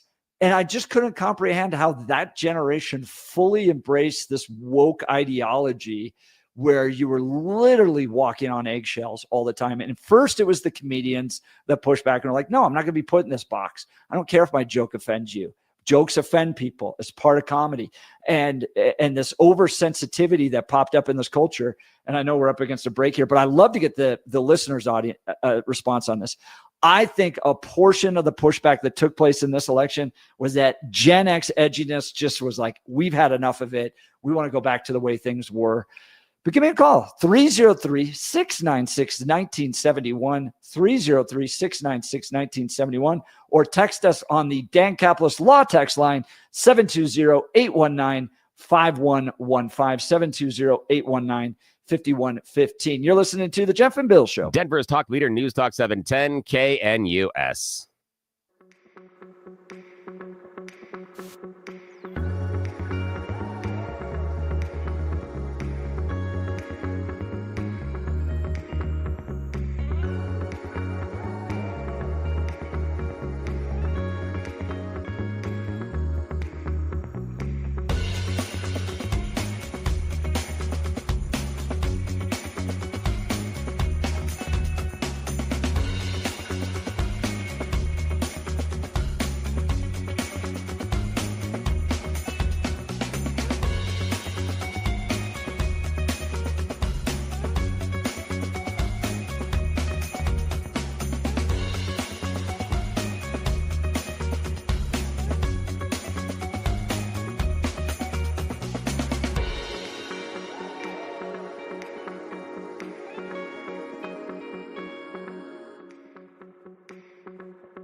Welcome back to the Jeff and Bill Show. We're talking this interesting piece in the Free Press, the case of Justine Bateman and why Gen X broke for Trump. Family Ties star who came out swinging against wokeness after the election speaks for a generation tired of being told what to think. But Billy, you're saying we're not the edgy rock and roll. We were the slackers. Yeah, we were the slackers. That was the denigration that was always. We were the slackers. We weren't supposed to do it. And I'm looking at some numbers, and it does look like Generation X did break more for Trump than others, still along much of the same gender lines, which is interesting. You know, would mostly kids of the 80s. So it would make sense that we would bend that way a little bit more. But the strange thing is, and especially with Justine Bateman, there aren't enough of us. We are a very, very small generation compared to the boomers that are above us, and then millennials and Zs that are below us. We are the smallest of all of them. In fact, that's Are one they? of Really? Oh yeah, we are tiny compared to the rest. And in fact, that's one of the ways that all of my Gen X friends, we're going to get screwed because the baby boomers are going to stay in their jobs long enough that eventually when they retire, they're not going to want us, the X's. They're going to jump over us for the next people. Ferris Bueller's Day Off. I Yeah. loved all those. No, we are going to be screwed economically. We got screwed because we've been through 3-4 recessions. I've been through, I think, 4 recessions so far. Yeah, we've been screwed. You're resilient at this point. All right, the conversation continues. You're listening poor. to the Jeff and Bill Show. Denver stock leader, News Talk 710 KNUS.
It is 9 a.m. in the Mile High City. Good morning, Denver, Colorado. You've tuned into the Jeff and Bill Show on this Tuesday, November 19th. Let's get off and running. My name's Jeff Hunt. I'm the co-host along with Billy Thorpe, bringing you the freshest insights and hottest takes from the right, left, and center.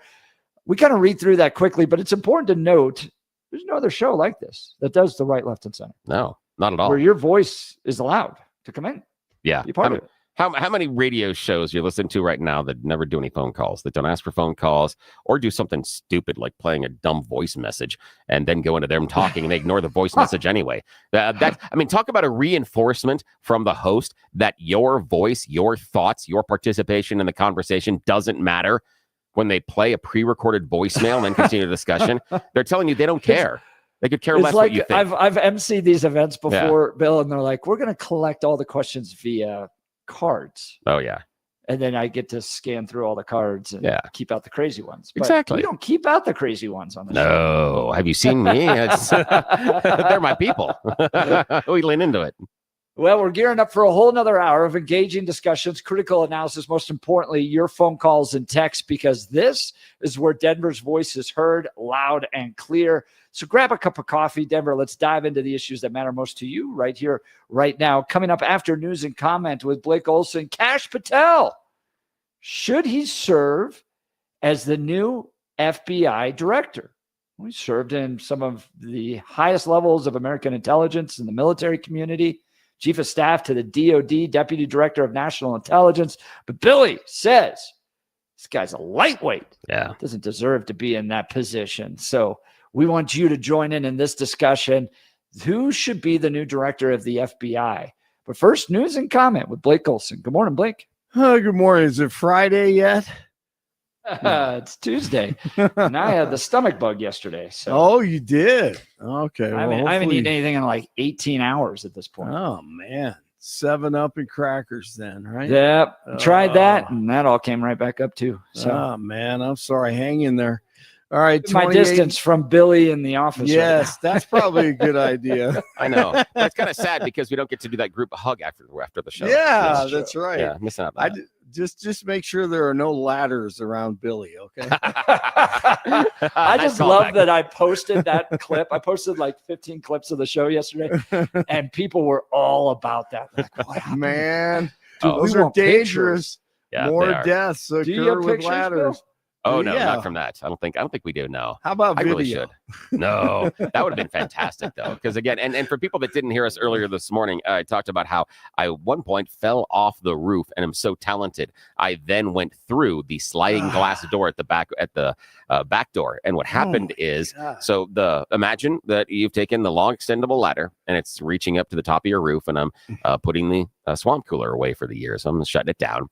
As I'm coming down off the roof, my feet get to the second and third rungs of the ladder. I did not secure the ladder on our porch, our back porch, which is our patio, which has a series of bricks. So I felt that it was solid where the bricks were, but it's got another couple of feet before it hits the railroad tie that is the end of the patio. Well, as I'm coming down, I miscalculated the leverage at that angle, and the ladder starts to kick back and kicks all the way back until it's the railroad tie, and then I rock forward and with the ladder go right through the plate glass window door right there, just and end up laying on the kitchen floor.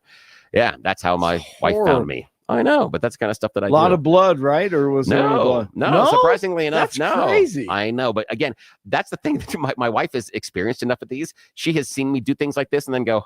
And again, like you said earlier, I'm all right guy. It's like, I'm good. Things are good. I'm good. Yeah, that has happened to me over and over again. So when she saw me go through, it wasn't, oh my God, are you bleeding or anything? She's like, oh, what the hell did you do now? That was her reaction. She's like, again? Really? Again? You've done something like this? Yeah. Thank God you're here with us. Amen. All right. Thank you. 28 and partly cloudy in Denver, expecting a high of 39 today. The 7-10 5-day forecast coming up. Our top story, the city of Denver activating its cold weather emergency shelters today.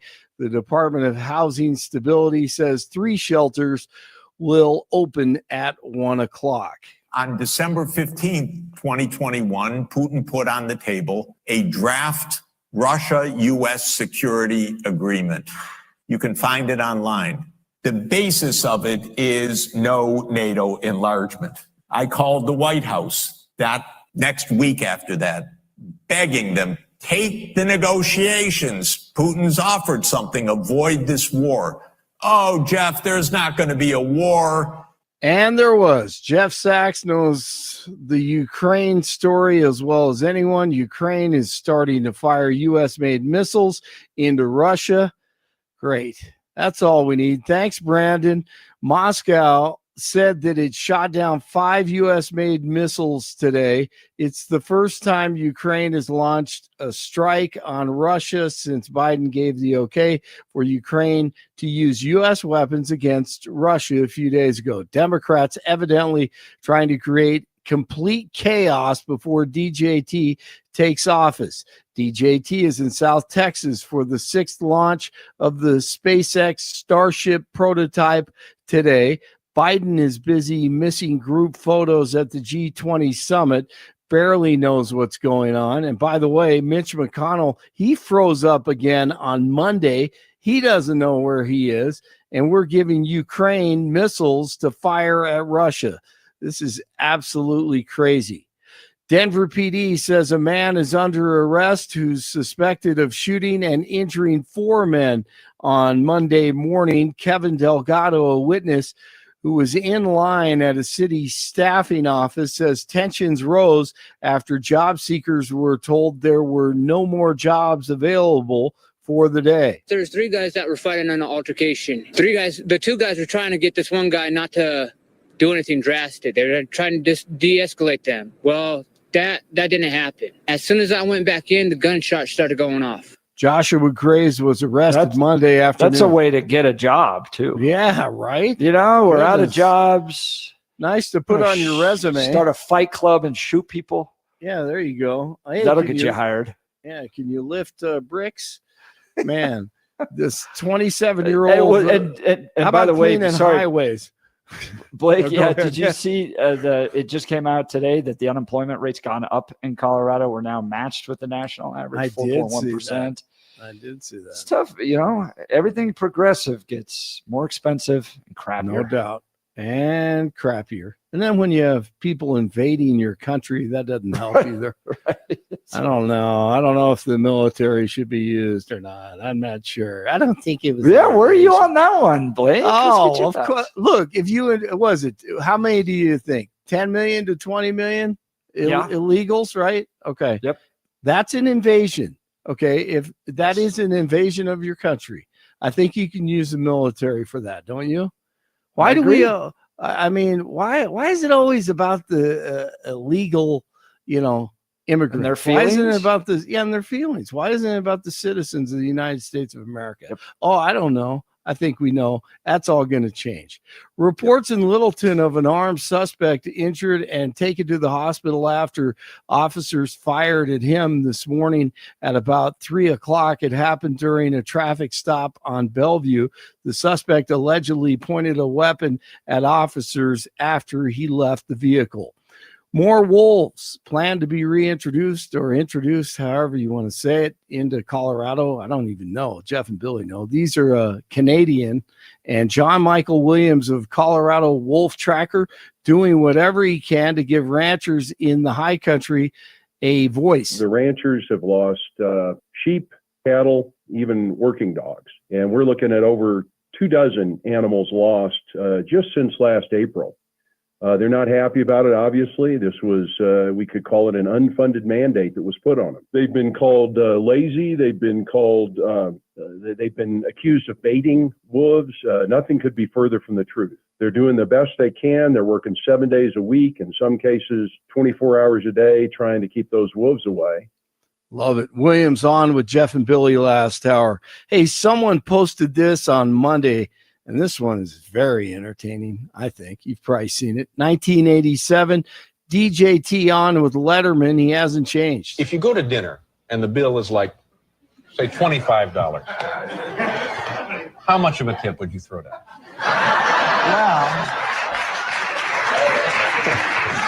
You know, the way I feel about tips, if somebody does a super job, I give more than anyone. And if somebody does a lousy job, I probably give less than anybody. And that's the way I feel about life. life should be, you should be rewarded for competence and capability and doing a job and having a smile on your face, maybe, if that's the case. And I'm a pretty good tipper when somebody's good, and I'm a pretty lousy tipper if somebody's not good. So that's the way it is. But, sitting here listening to this stuff, it seems to me you are dying to get to some public platform to superimpose those feelings upon the American awareness. Well, maybe so, but I'm not. I would like to have the feelings known and let somebody else do it, and it can be done. If the ball's carried correctly, it can be done. Yeah, but if you want something done right, do it yourself. That's right. And he's going to do it himself. Here we go. So we can thank David Letterman. Yeah. Hey, how about Letterman? I think you could Letterman. Who was the one that made the joke about Donald Trump at the National White House Correspondents' Dinner? Seth something. Seth Meyers? No. Yes, Seth Meyers. Seth Meyers made the joke about how Donald Trump. It was almost like egged him to run for president. That's right. Like, you remember, you could never do this. Right. And was laughing at Donald Trump in front of the entire DC establishment. And I think that was the moment that Donald Trump said, I'm going to do this. And then you go back and David Letterman encouraging him too. Yeah, exactly. There you go. Yeah, I remember. I forgot about that Seth Meyers. I think that was 2014 or something like that. Yeah. Early on. Tried to embarrass him in front of the entire Washington, D.C. establishment. Now the guy runs the place. Making fun of the TV show and all that. Yeah, they just never learn, do they? 26 in Castle Rock, 27 in Golden, 30 in Denver. Jeff and Bill continue on Tuesday. Blake Olson, News Talk 710 KNUS. Brisk northwest winds and rather chilly today along the Front Range. Temperatures will stay in the middle to upper 30s. There could be a few snow flurries, mainly early in the day, but the flurries won't amount to much. Lows tonight, cold, upper teens to lower 20s, winds easy. Sunny, upper 40s Wednesday. Sunny, 50s to lower 60s as temperatures rebound Thursday through Saturday. Weather sponsored by Colorado's Best Roofing, reminding you to protect your home from the harsh Colorado weather and schedule your free no-obligation roof inspection today at roofingcolorado.com. That's roofingcolorado.com. Meteorologist Don Day in the 710 KNUS Weather Center.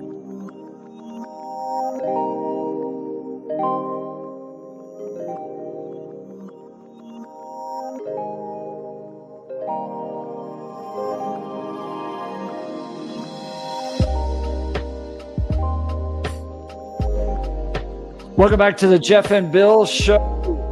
Kash Patel, possibly the FBI director. Here's some of his background. Chief of Staff at DOD, overseeing 3 million employees and $2 trillion in assets. Deputy Director of National Intelligence, shaping the president's daily briefing. Counterterrorism leadership at the National Security Council, eliminating top ISIS and Al-Qaeda targets. DOJ National Security Prosecutor, working to defend America's most elite Special Forces, SEAL Team 6 and Delta Force. So, Bill, I went and read progressive complaints about Kash Patel. There was one in the New Republic, and really they just say he's too loyal to Donald Trump.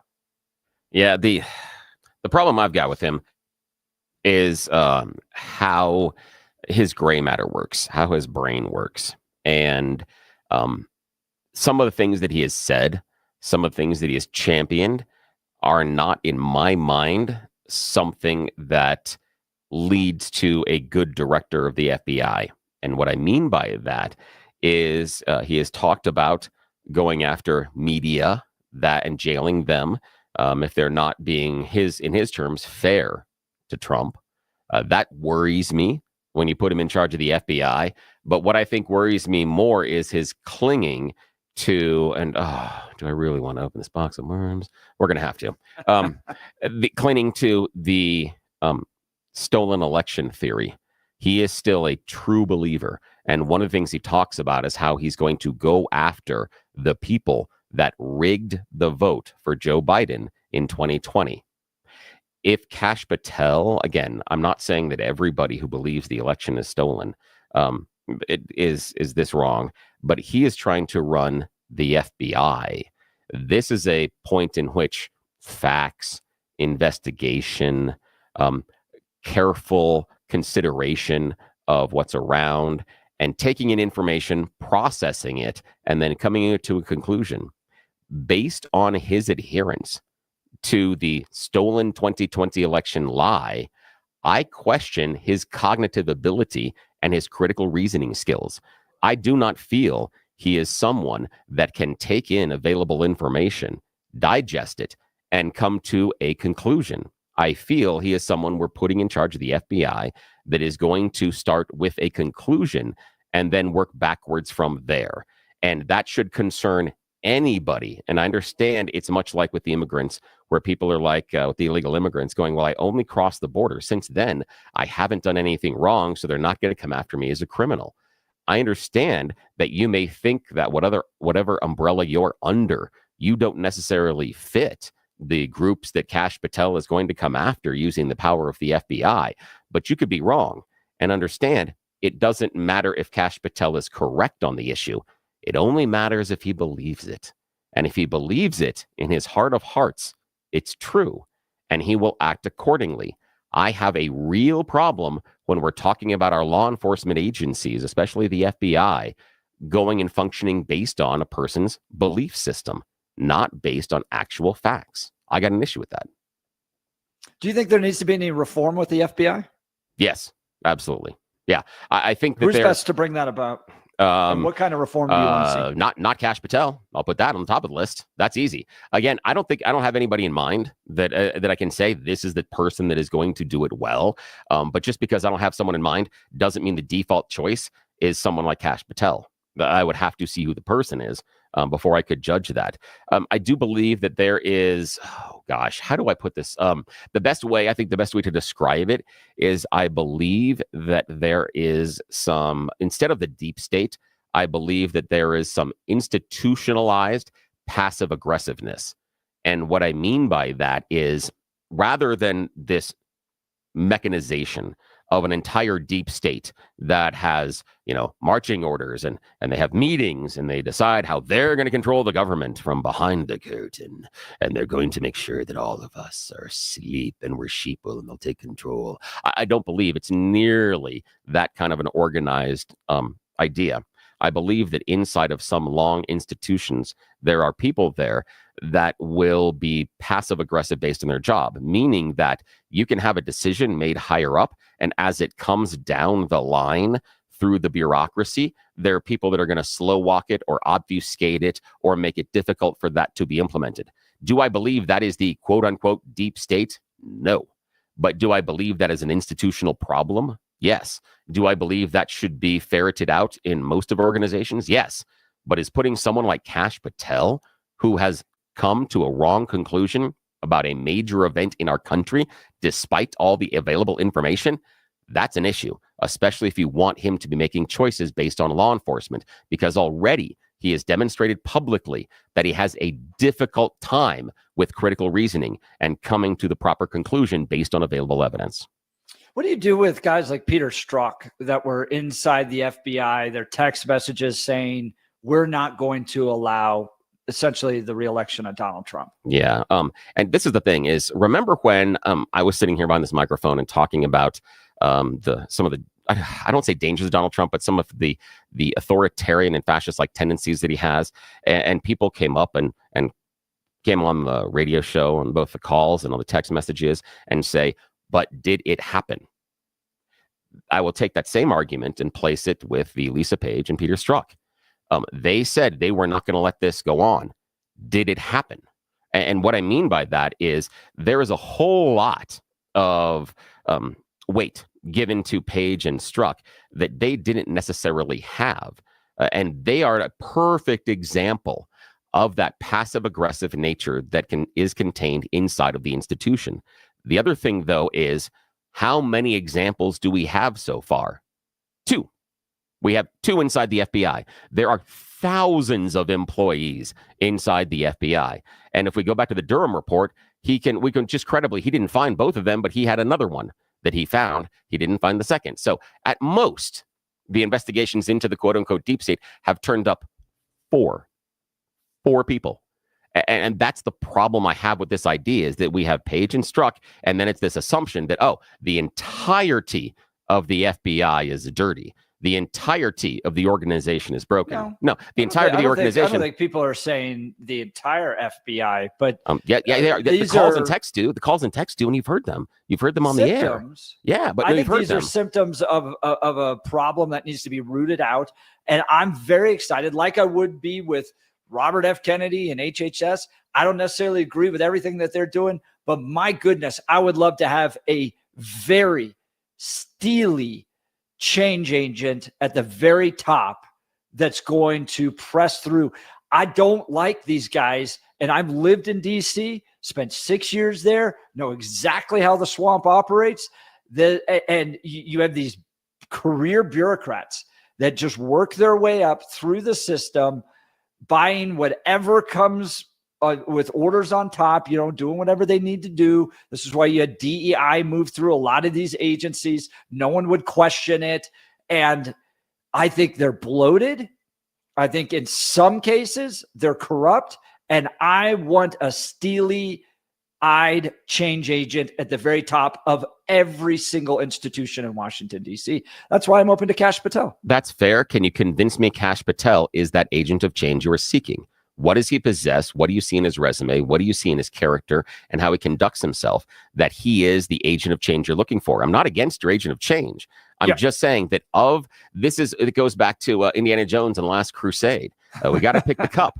And you may have chosen poorly, my friend.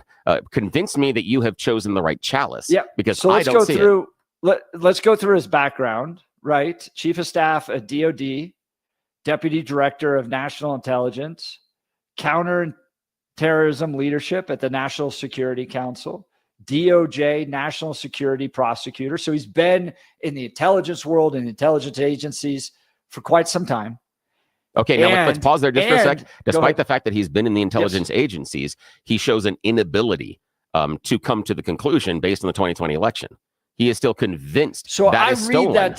I read that differently. What Trump and maybe what Kash Patel want to do is, and I'm not opposed to it, a deep dive into the 2020 election. And now you could say, we've already done that. We've had 60 plus court cases. Nothing's popped up. Okay, if nothing pops up, nothing pops up. But their language around prosecuting those that may have rigged an election is geared towards, from my opinion, saving a democracy. Here's the thing, and though. they feel like it was rigged. And Bill, you're happy to say there's no real evidence of that. All right. But your then statement, they're not going to find anything. Your statement there contained the verb may, where Kash Patel's statements do not. He has come to. He may have access to different data than I do. He has, but again, nothing is preventing Kash Patel from releasing that data.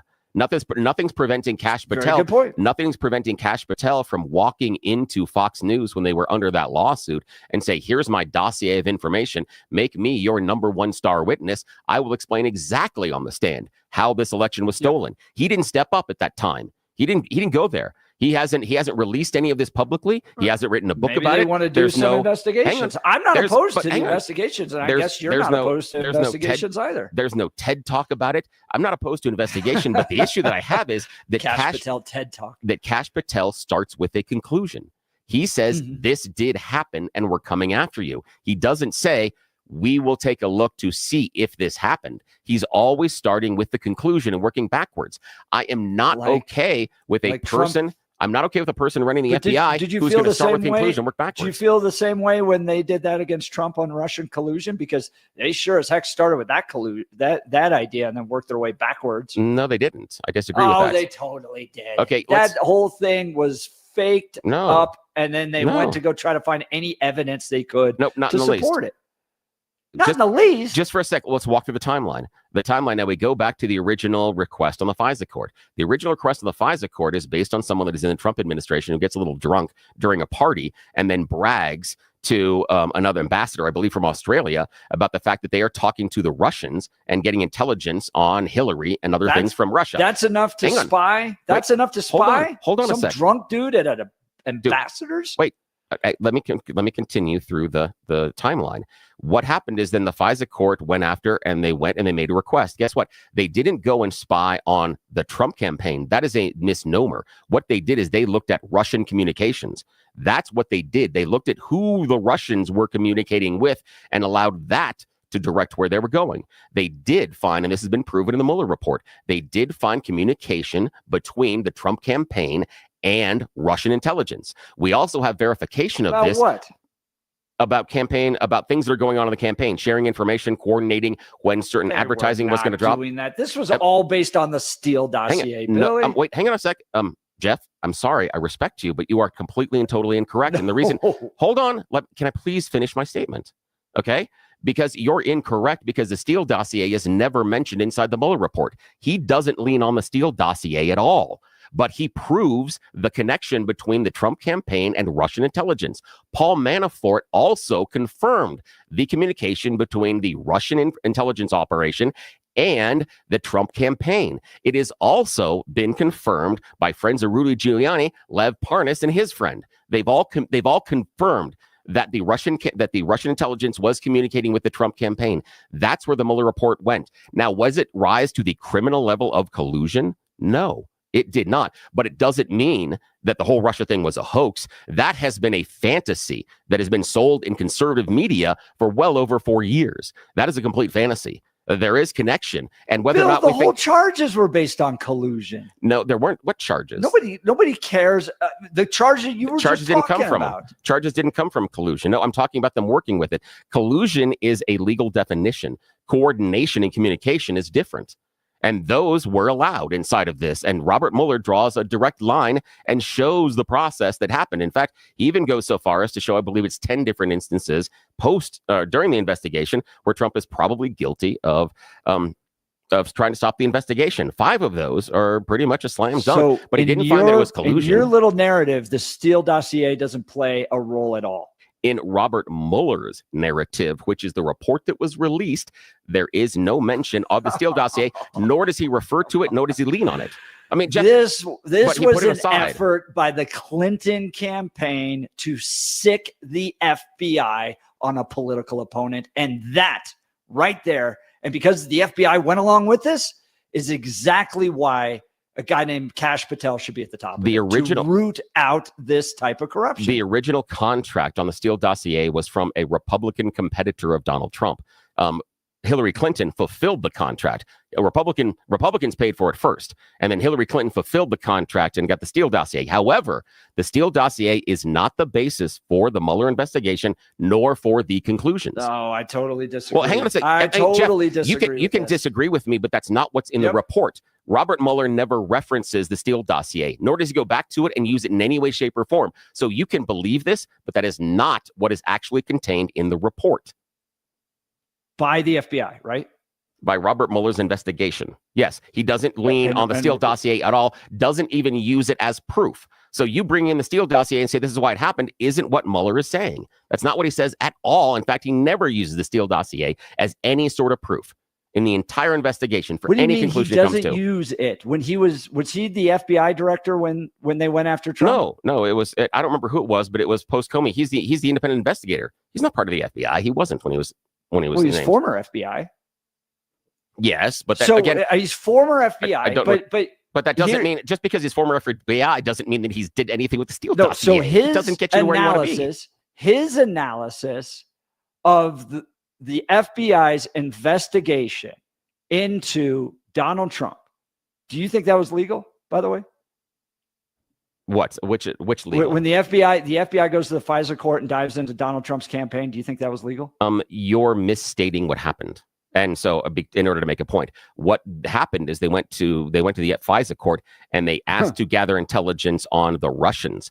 And the Russians were talking in some places to the Trump campaign. Again, this is a false narrative that has been sold inside of conservative media that they went to spy on the Trump campaign. That is not the request that was made in the FISA court. That is also not what the direction was. You're like, okay, we'll go look at the Russians. We'll analyze all their communications, but we're not going to acknowledge that this is an investigation into Donald Trump's campaign. It's an investigation into Russia influence into the election. That's it. I know, and you know, and it pointed at the Trump campaign and Robert Mueller looking at Russia. We're not doing a deep dive into the Trump campaign. That was the FISA court. That's what the request was. And Robert Mueller outlines the process. All of this is walked through. He walked through all of this, and it wasn't dependent on anything inside the Steele dossier. And there's no way. Yeah, right. You just cut out the Steele dossier on all of it. No, I just disagree with you. I think that that there was a concerted effort to try to stop Donald Trump's campaign that in partnership utilized the FBI. And I'll use other examples of how corrupt I think our intelligence agencies are. Let's go back to the Hunter Biden laptop. They knew that thing belonged to Hunter Biden and still released a letter out to the American people saying that this was Russian disinformation. Was the letter released by the FBI? Who were the people? Who was the individuals? Who are the people that signed it? We're members of the intelligence agency. They're former members. I don't think they are. Again, I don't think they're tied necessarily directly in the FBI, but I don't remember that one per se. But the idea that the FBI prevented this from happening, I disagree with. And remember this inside the Hunter Biden thing. How long was the Hunter Biden story held up? 48 hours, and that was also, and it was released before the vote was taken.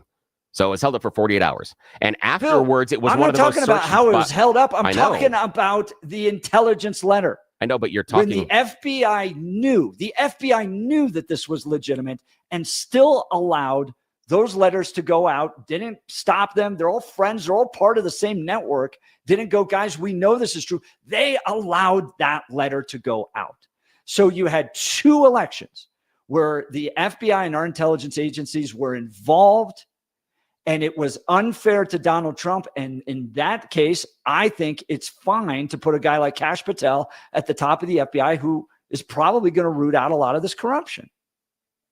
But again, you've come to conclusions that are not, they're based on evidence that has been presented. You've come to conclusions based on stuff that you believe that has happened. And that's the problem with Kash Patel. He believes that the 2020 election was stolen, and he's now going to imprison and go after the people that did that. He's come to a conclusion despite any evidence. Unjustly imprisoned? So are you saying that Kash Patel is going to unjustly imprison people?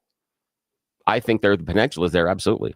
Absolutely, the potential is there, because what evidence is someone going to be able to show Kash Patel that would not convince him of the steal? He's already convinced it. He's made the decision. He's gotten to the end of the line. But the where FBI it's been director stolen. doesn't put people in jail. They have to be tried.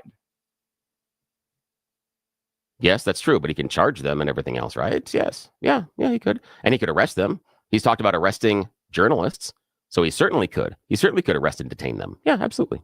His arguments about journalists are, and I don't necessarily agree with them, but you got to look at the fuller context. Those that collude with government officials in order to release information, he thinks should be arrested. All right.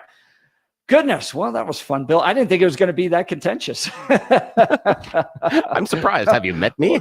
Welcome to the 9 o'clock hour on the Jeff and Bill show. Yeah, I know. Here's the thing is, and I lean into a lot of things looking at evidence and looking at things that work and looking to make sure that people can prove their point and that what they say happens actually holds true. And that's why I want to talk to you about my friends at Balance Well Space, because I have to admit, I was a little bit skeptical when they talked to me about integrative medicine, when they talked to me about the idea that they've got a way to take away my sciatica so that my legs wouldn't be going weak anymore. They were going to take away my daily pain. They had a way to fix the torn meniscus in my knee, surgery I've been putting off for more than 5 years, without ever cutting me open and stitching me back together. But they did it. That's why I'm here talking to you about it. I want you to talk to my friends at Balance Well Space, balancewellspace.com, balancewellspace.com. Brand new medical offices in Lowry, new facility right across from Hangar 2, plenty of parking. The cool thing is integrative medicine. What they have the ability to do just in one office visit, you can get regenerative care, wave therapy, trigger point injections, physical rehabilitation, neuropathic care, chiropractic care, and a whole bunch of cutting edge Star Trek kind of stuff that just has to be seen and experienced to be believed. The change in my life is nothing short of amazing. And they have an open house coming up on Tuesday, December 5th, 5 p.m. You got to call them, balancewellspace.com, to reserve your space. What they're going to be talking to you about is bioidentical hormone replacement therapy. Sounds really weird. What it means is the hormones that your body isn't producing in the levels that you did when you were younger. Remember when you're in puberty and stuff and you're running around going, hormones out of control? Remember that time in your 20s and even 30s when you didn't feel like you needed a nap in the middle of the afternoon? That's because your hormones were in balance. As we get older, we just don't make as many. Nothing wrong with that, but Balance Wellspace can show you how they can put bioidentical hormones back into your body, and you can feel like you were in your 20s again. I've experienced it 3 times. It's not something you do every day, every week. It has to do based on how your body is producing the hormone levels and keeping you where you need to be. That's it. Talk to the experts and also talk to everybody else, the entire medical team at Balance Wellspace on Tuesday, December 5th, 5 p.m. Complimentary wine, cheese. It's a great open house, a way for you to talk to them and see if it's the right choice for you.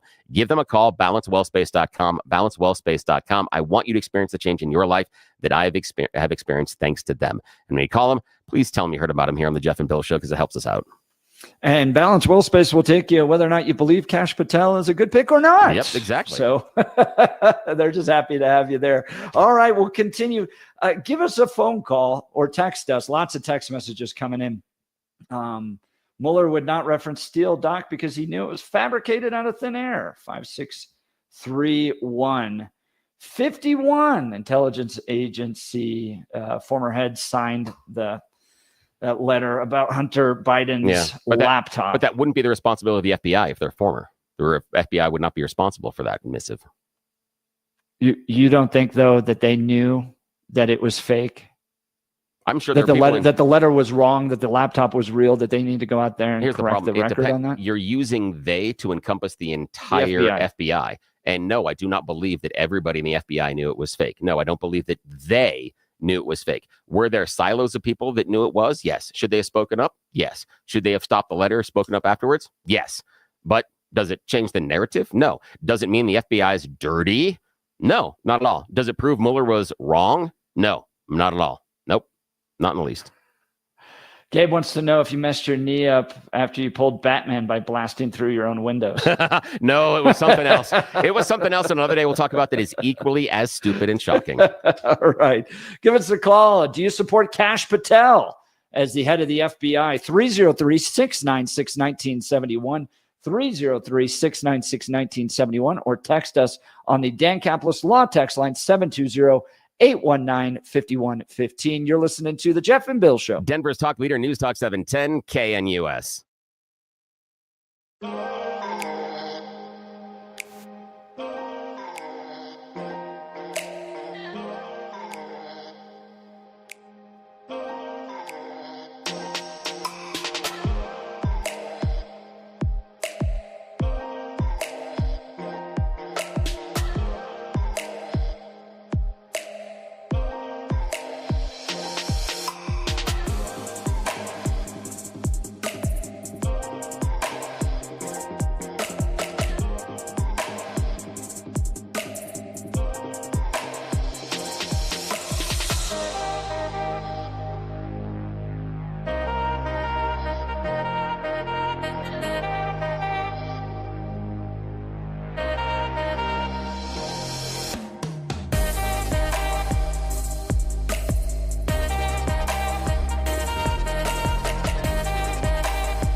Welcome back to the Jeff and Bill Show. You know, Bill, one of the things we could do just make our government better is just fill it with good people. That would help. Where are we going to find them, though? Where are we going to find them? And, you know, one of the places that is training high school students passionate about engaging in cultural and political issues, Colorado Christian University. The knowledge and skills needed to impact the world through civic engagement is an ever-increasing need in today's society.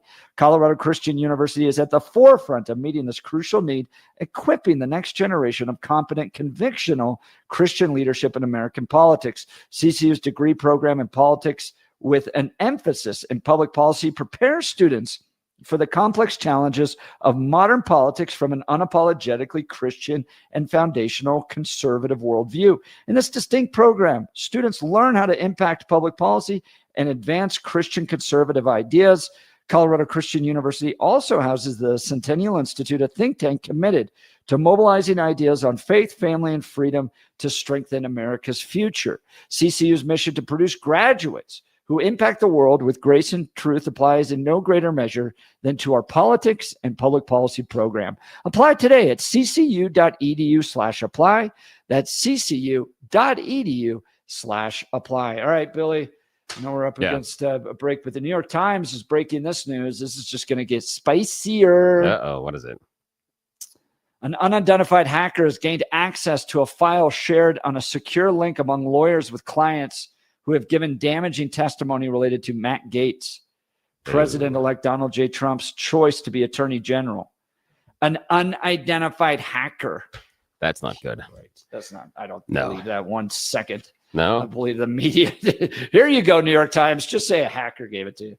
Yeah, I don't know. It seems like a weird cover story to have that beforehand in order to. The thing is, as long as it's been released, it's going to be out there. And I think it should be out there. I think it's a stupid game. I disagree entirely. Really? So if there was a question about ethics for another AG nominee, you would say, no, we don't need to see what was in the ethics investigation? Bill, innocent until proven guilty. And where does Matt Gaetz have the opportunity to defend himself? The media does this. They run out there with these huge accusations.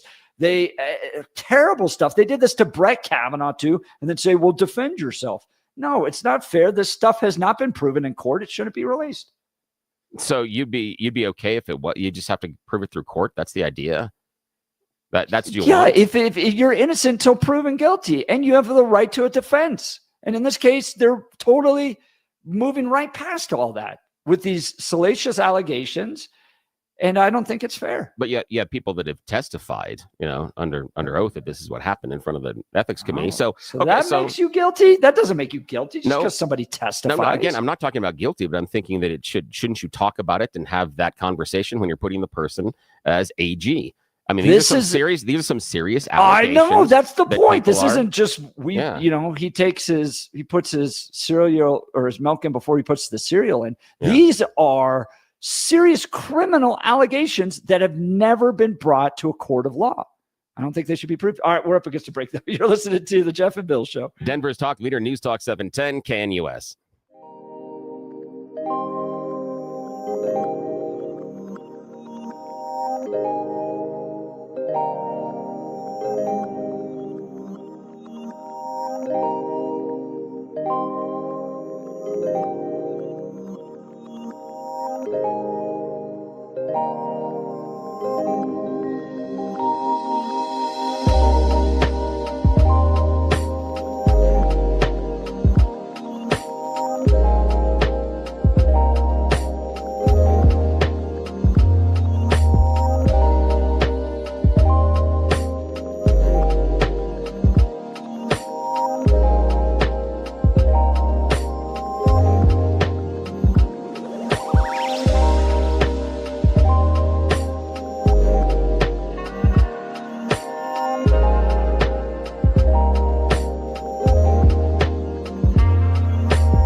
It's been a fantastic show. If you missed any of it, go to 710knus.com to download the podcast there. Donald Trump planning to use the military to support mass deportations of illegal immigrants. What is this going to look like for Colorado? And are Matt Gaetz and Kash Patel steely-eyed reformers or disasters for the next administration? Billy and I pretty much debated all of this all 4 hours today. It was quite a debatey day.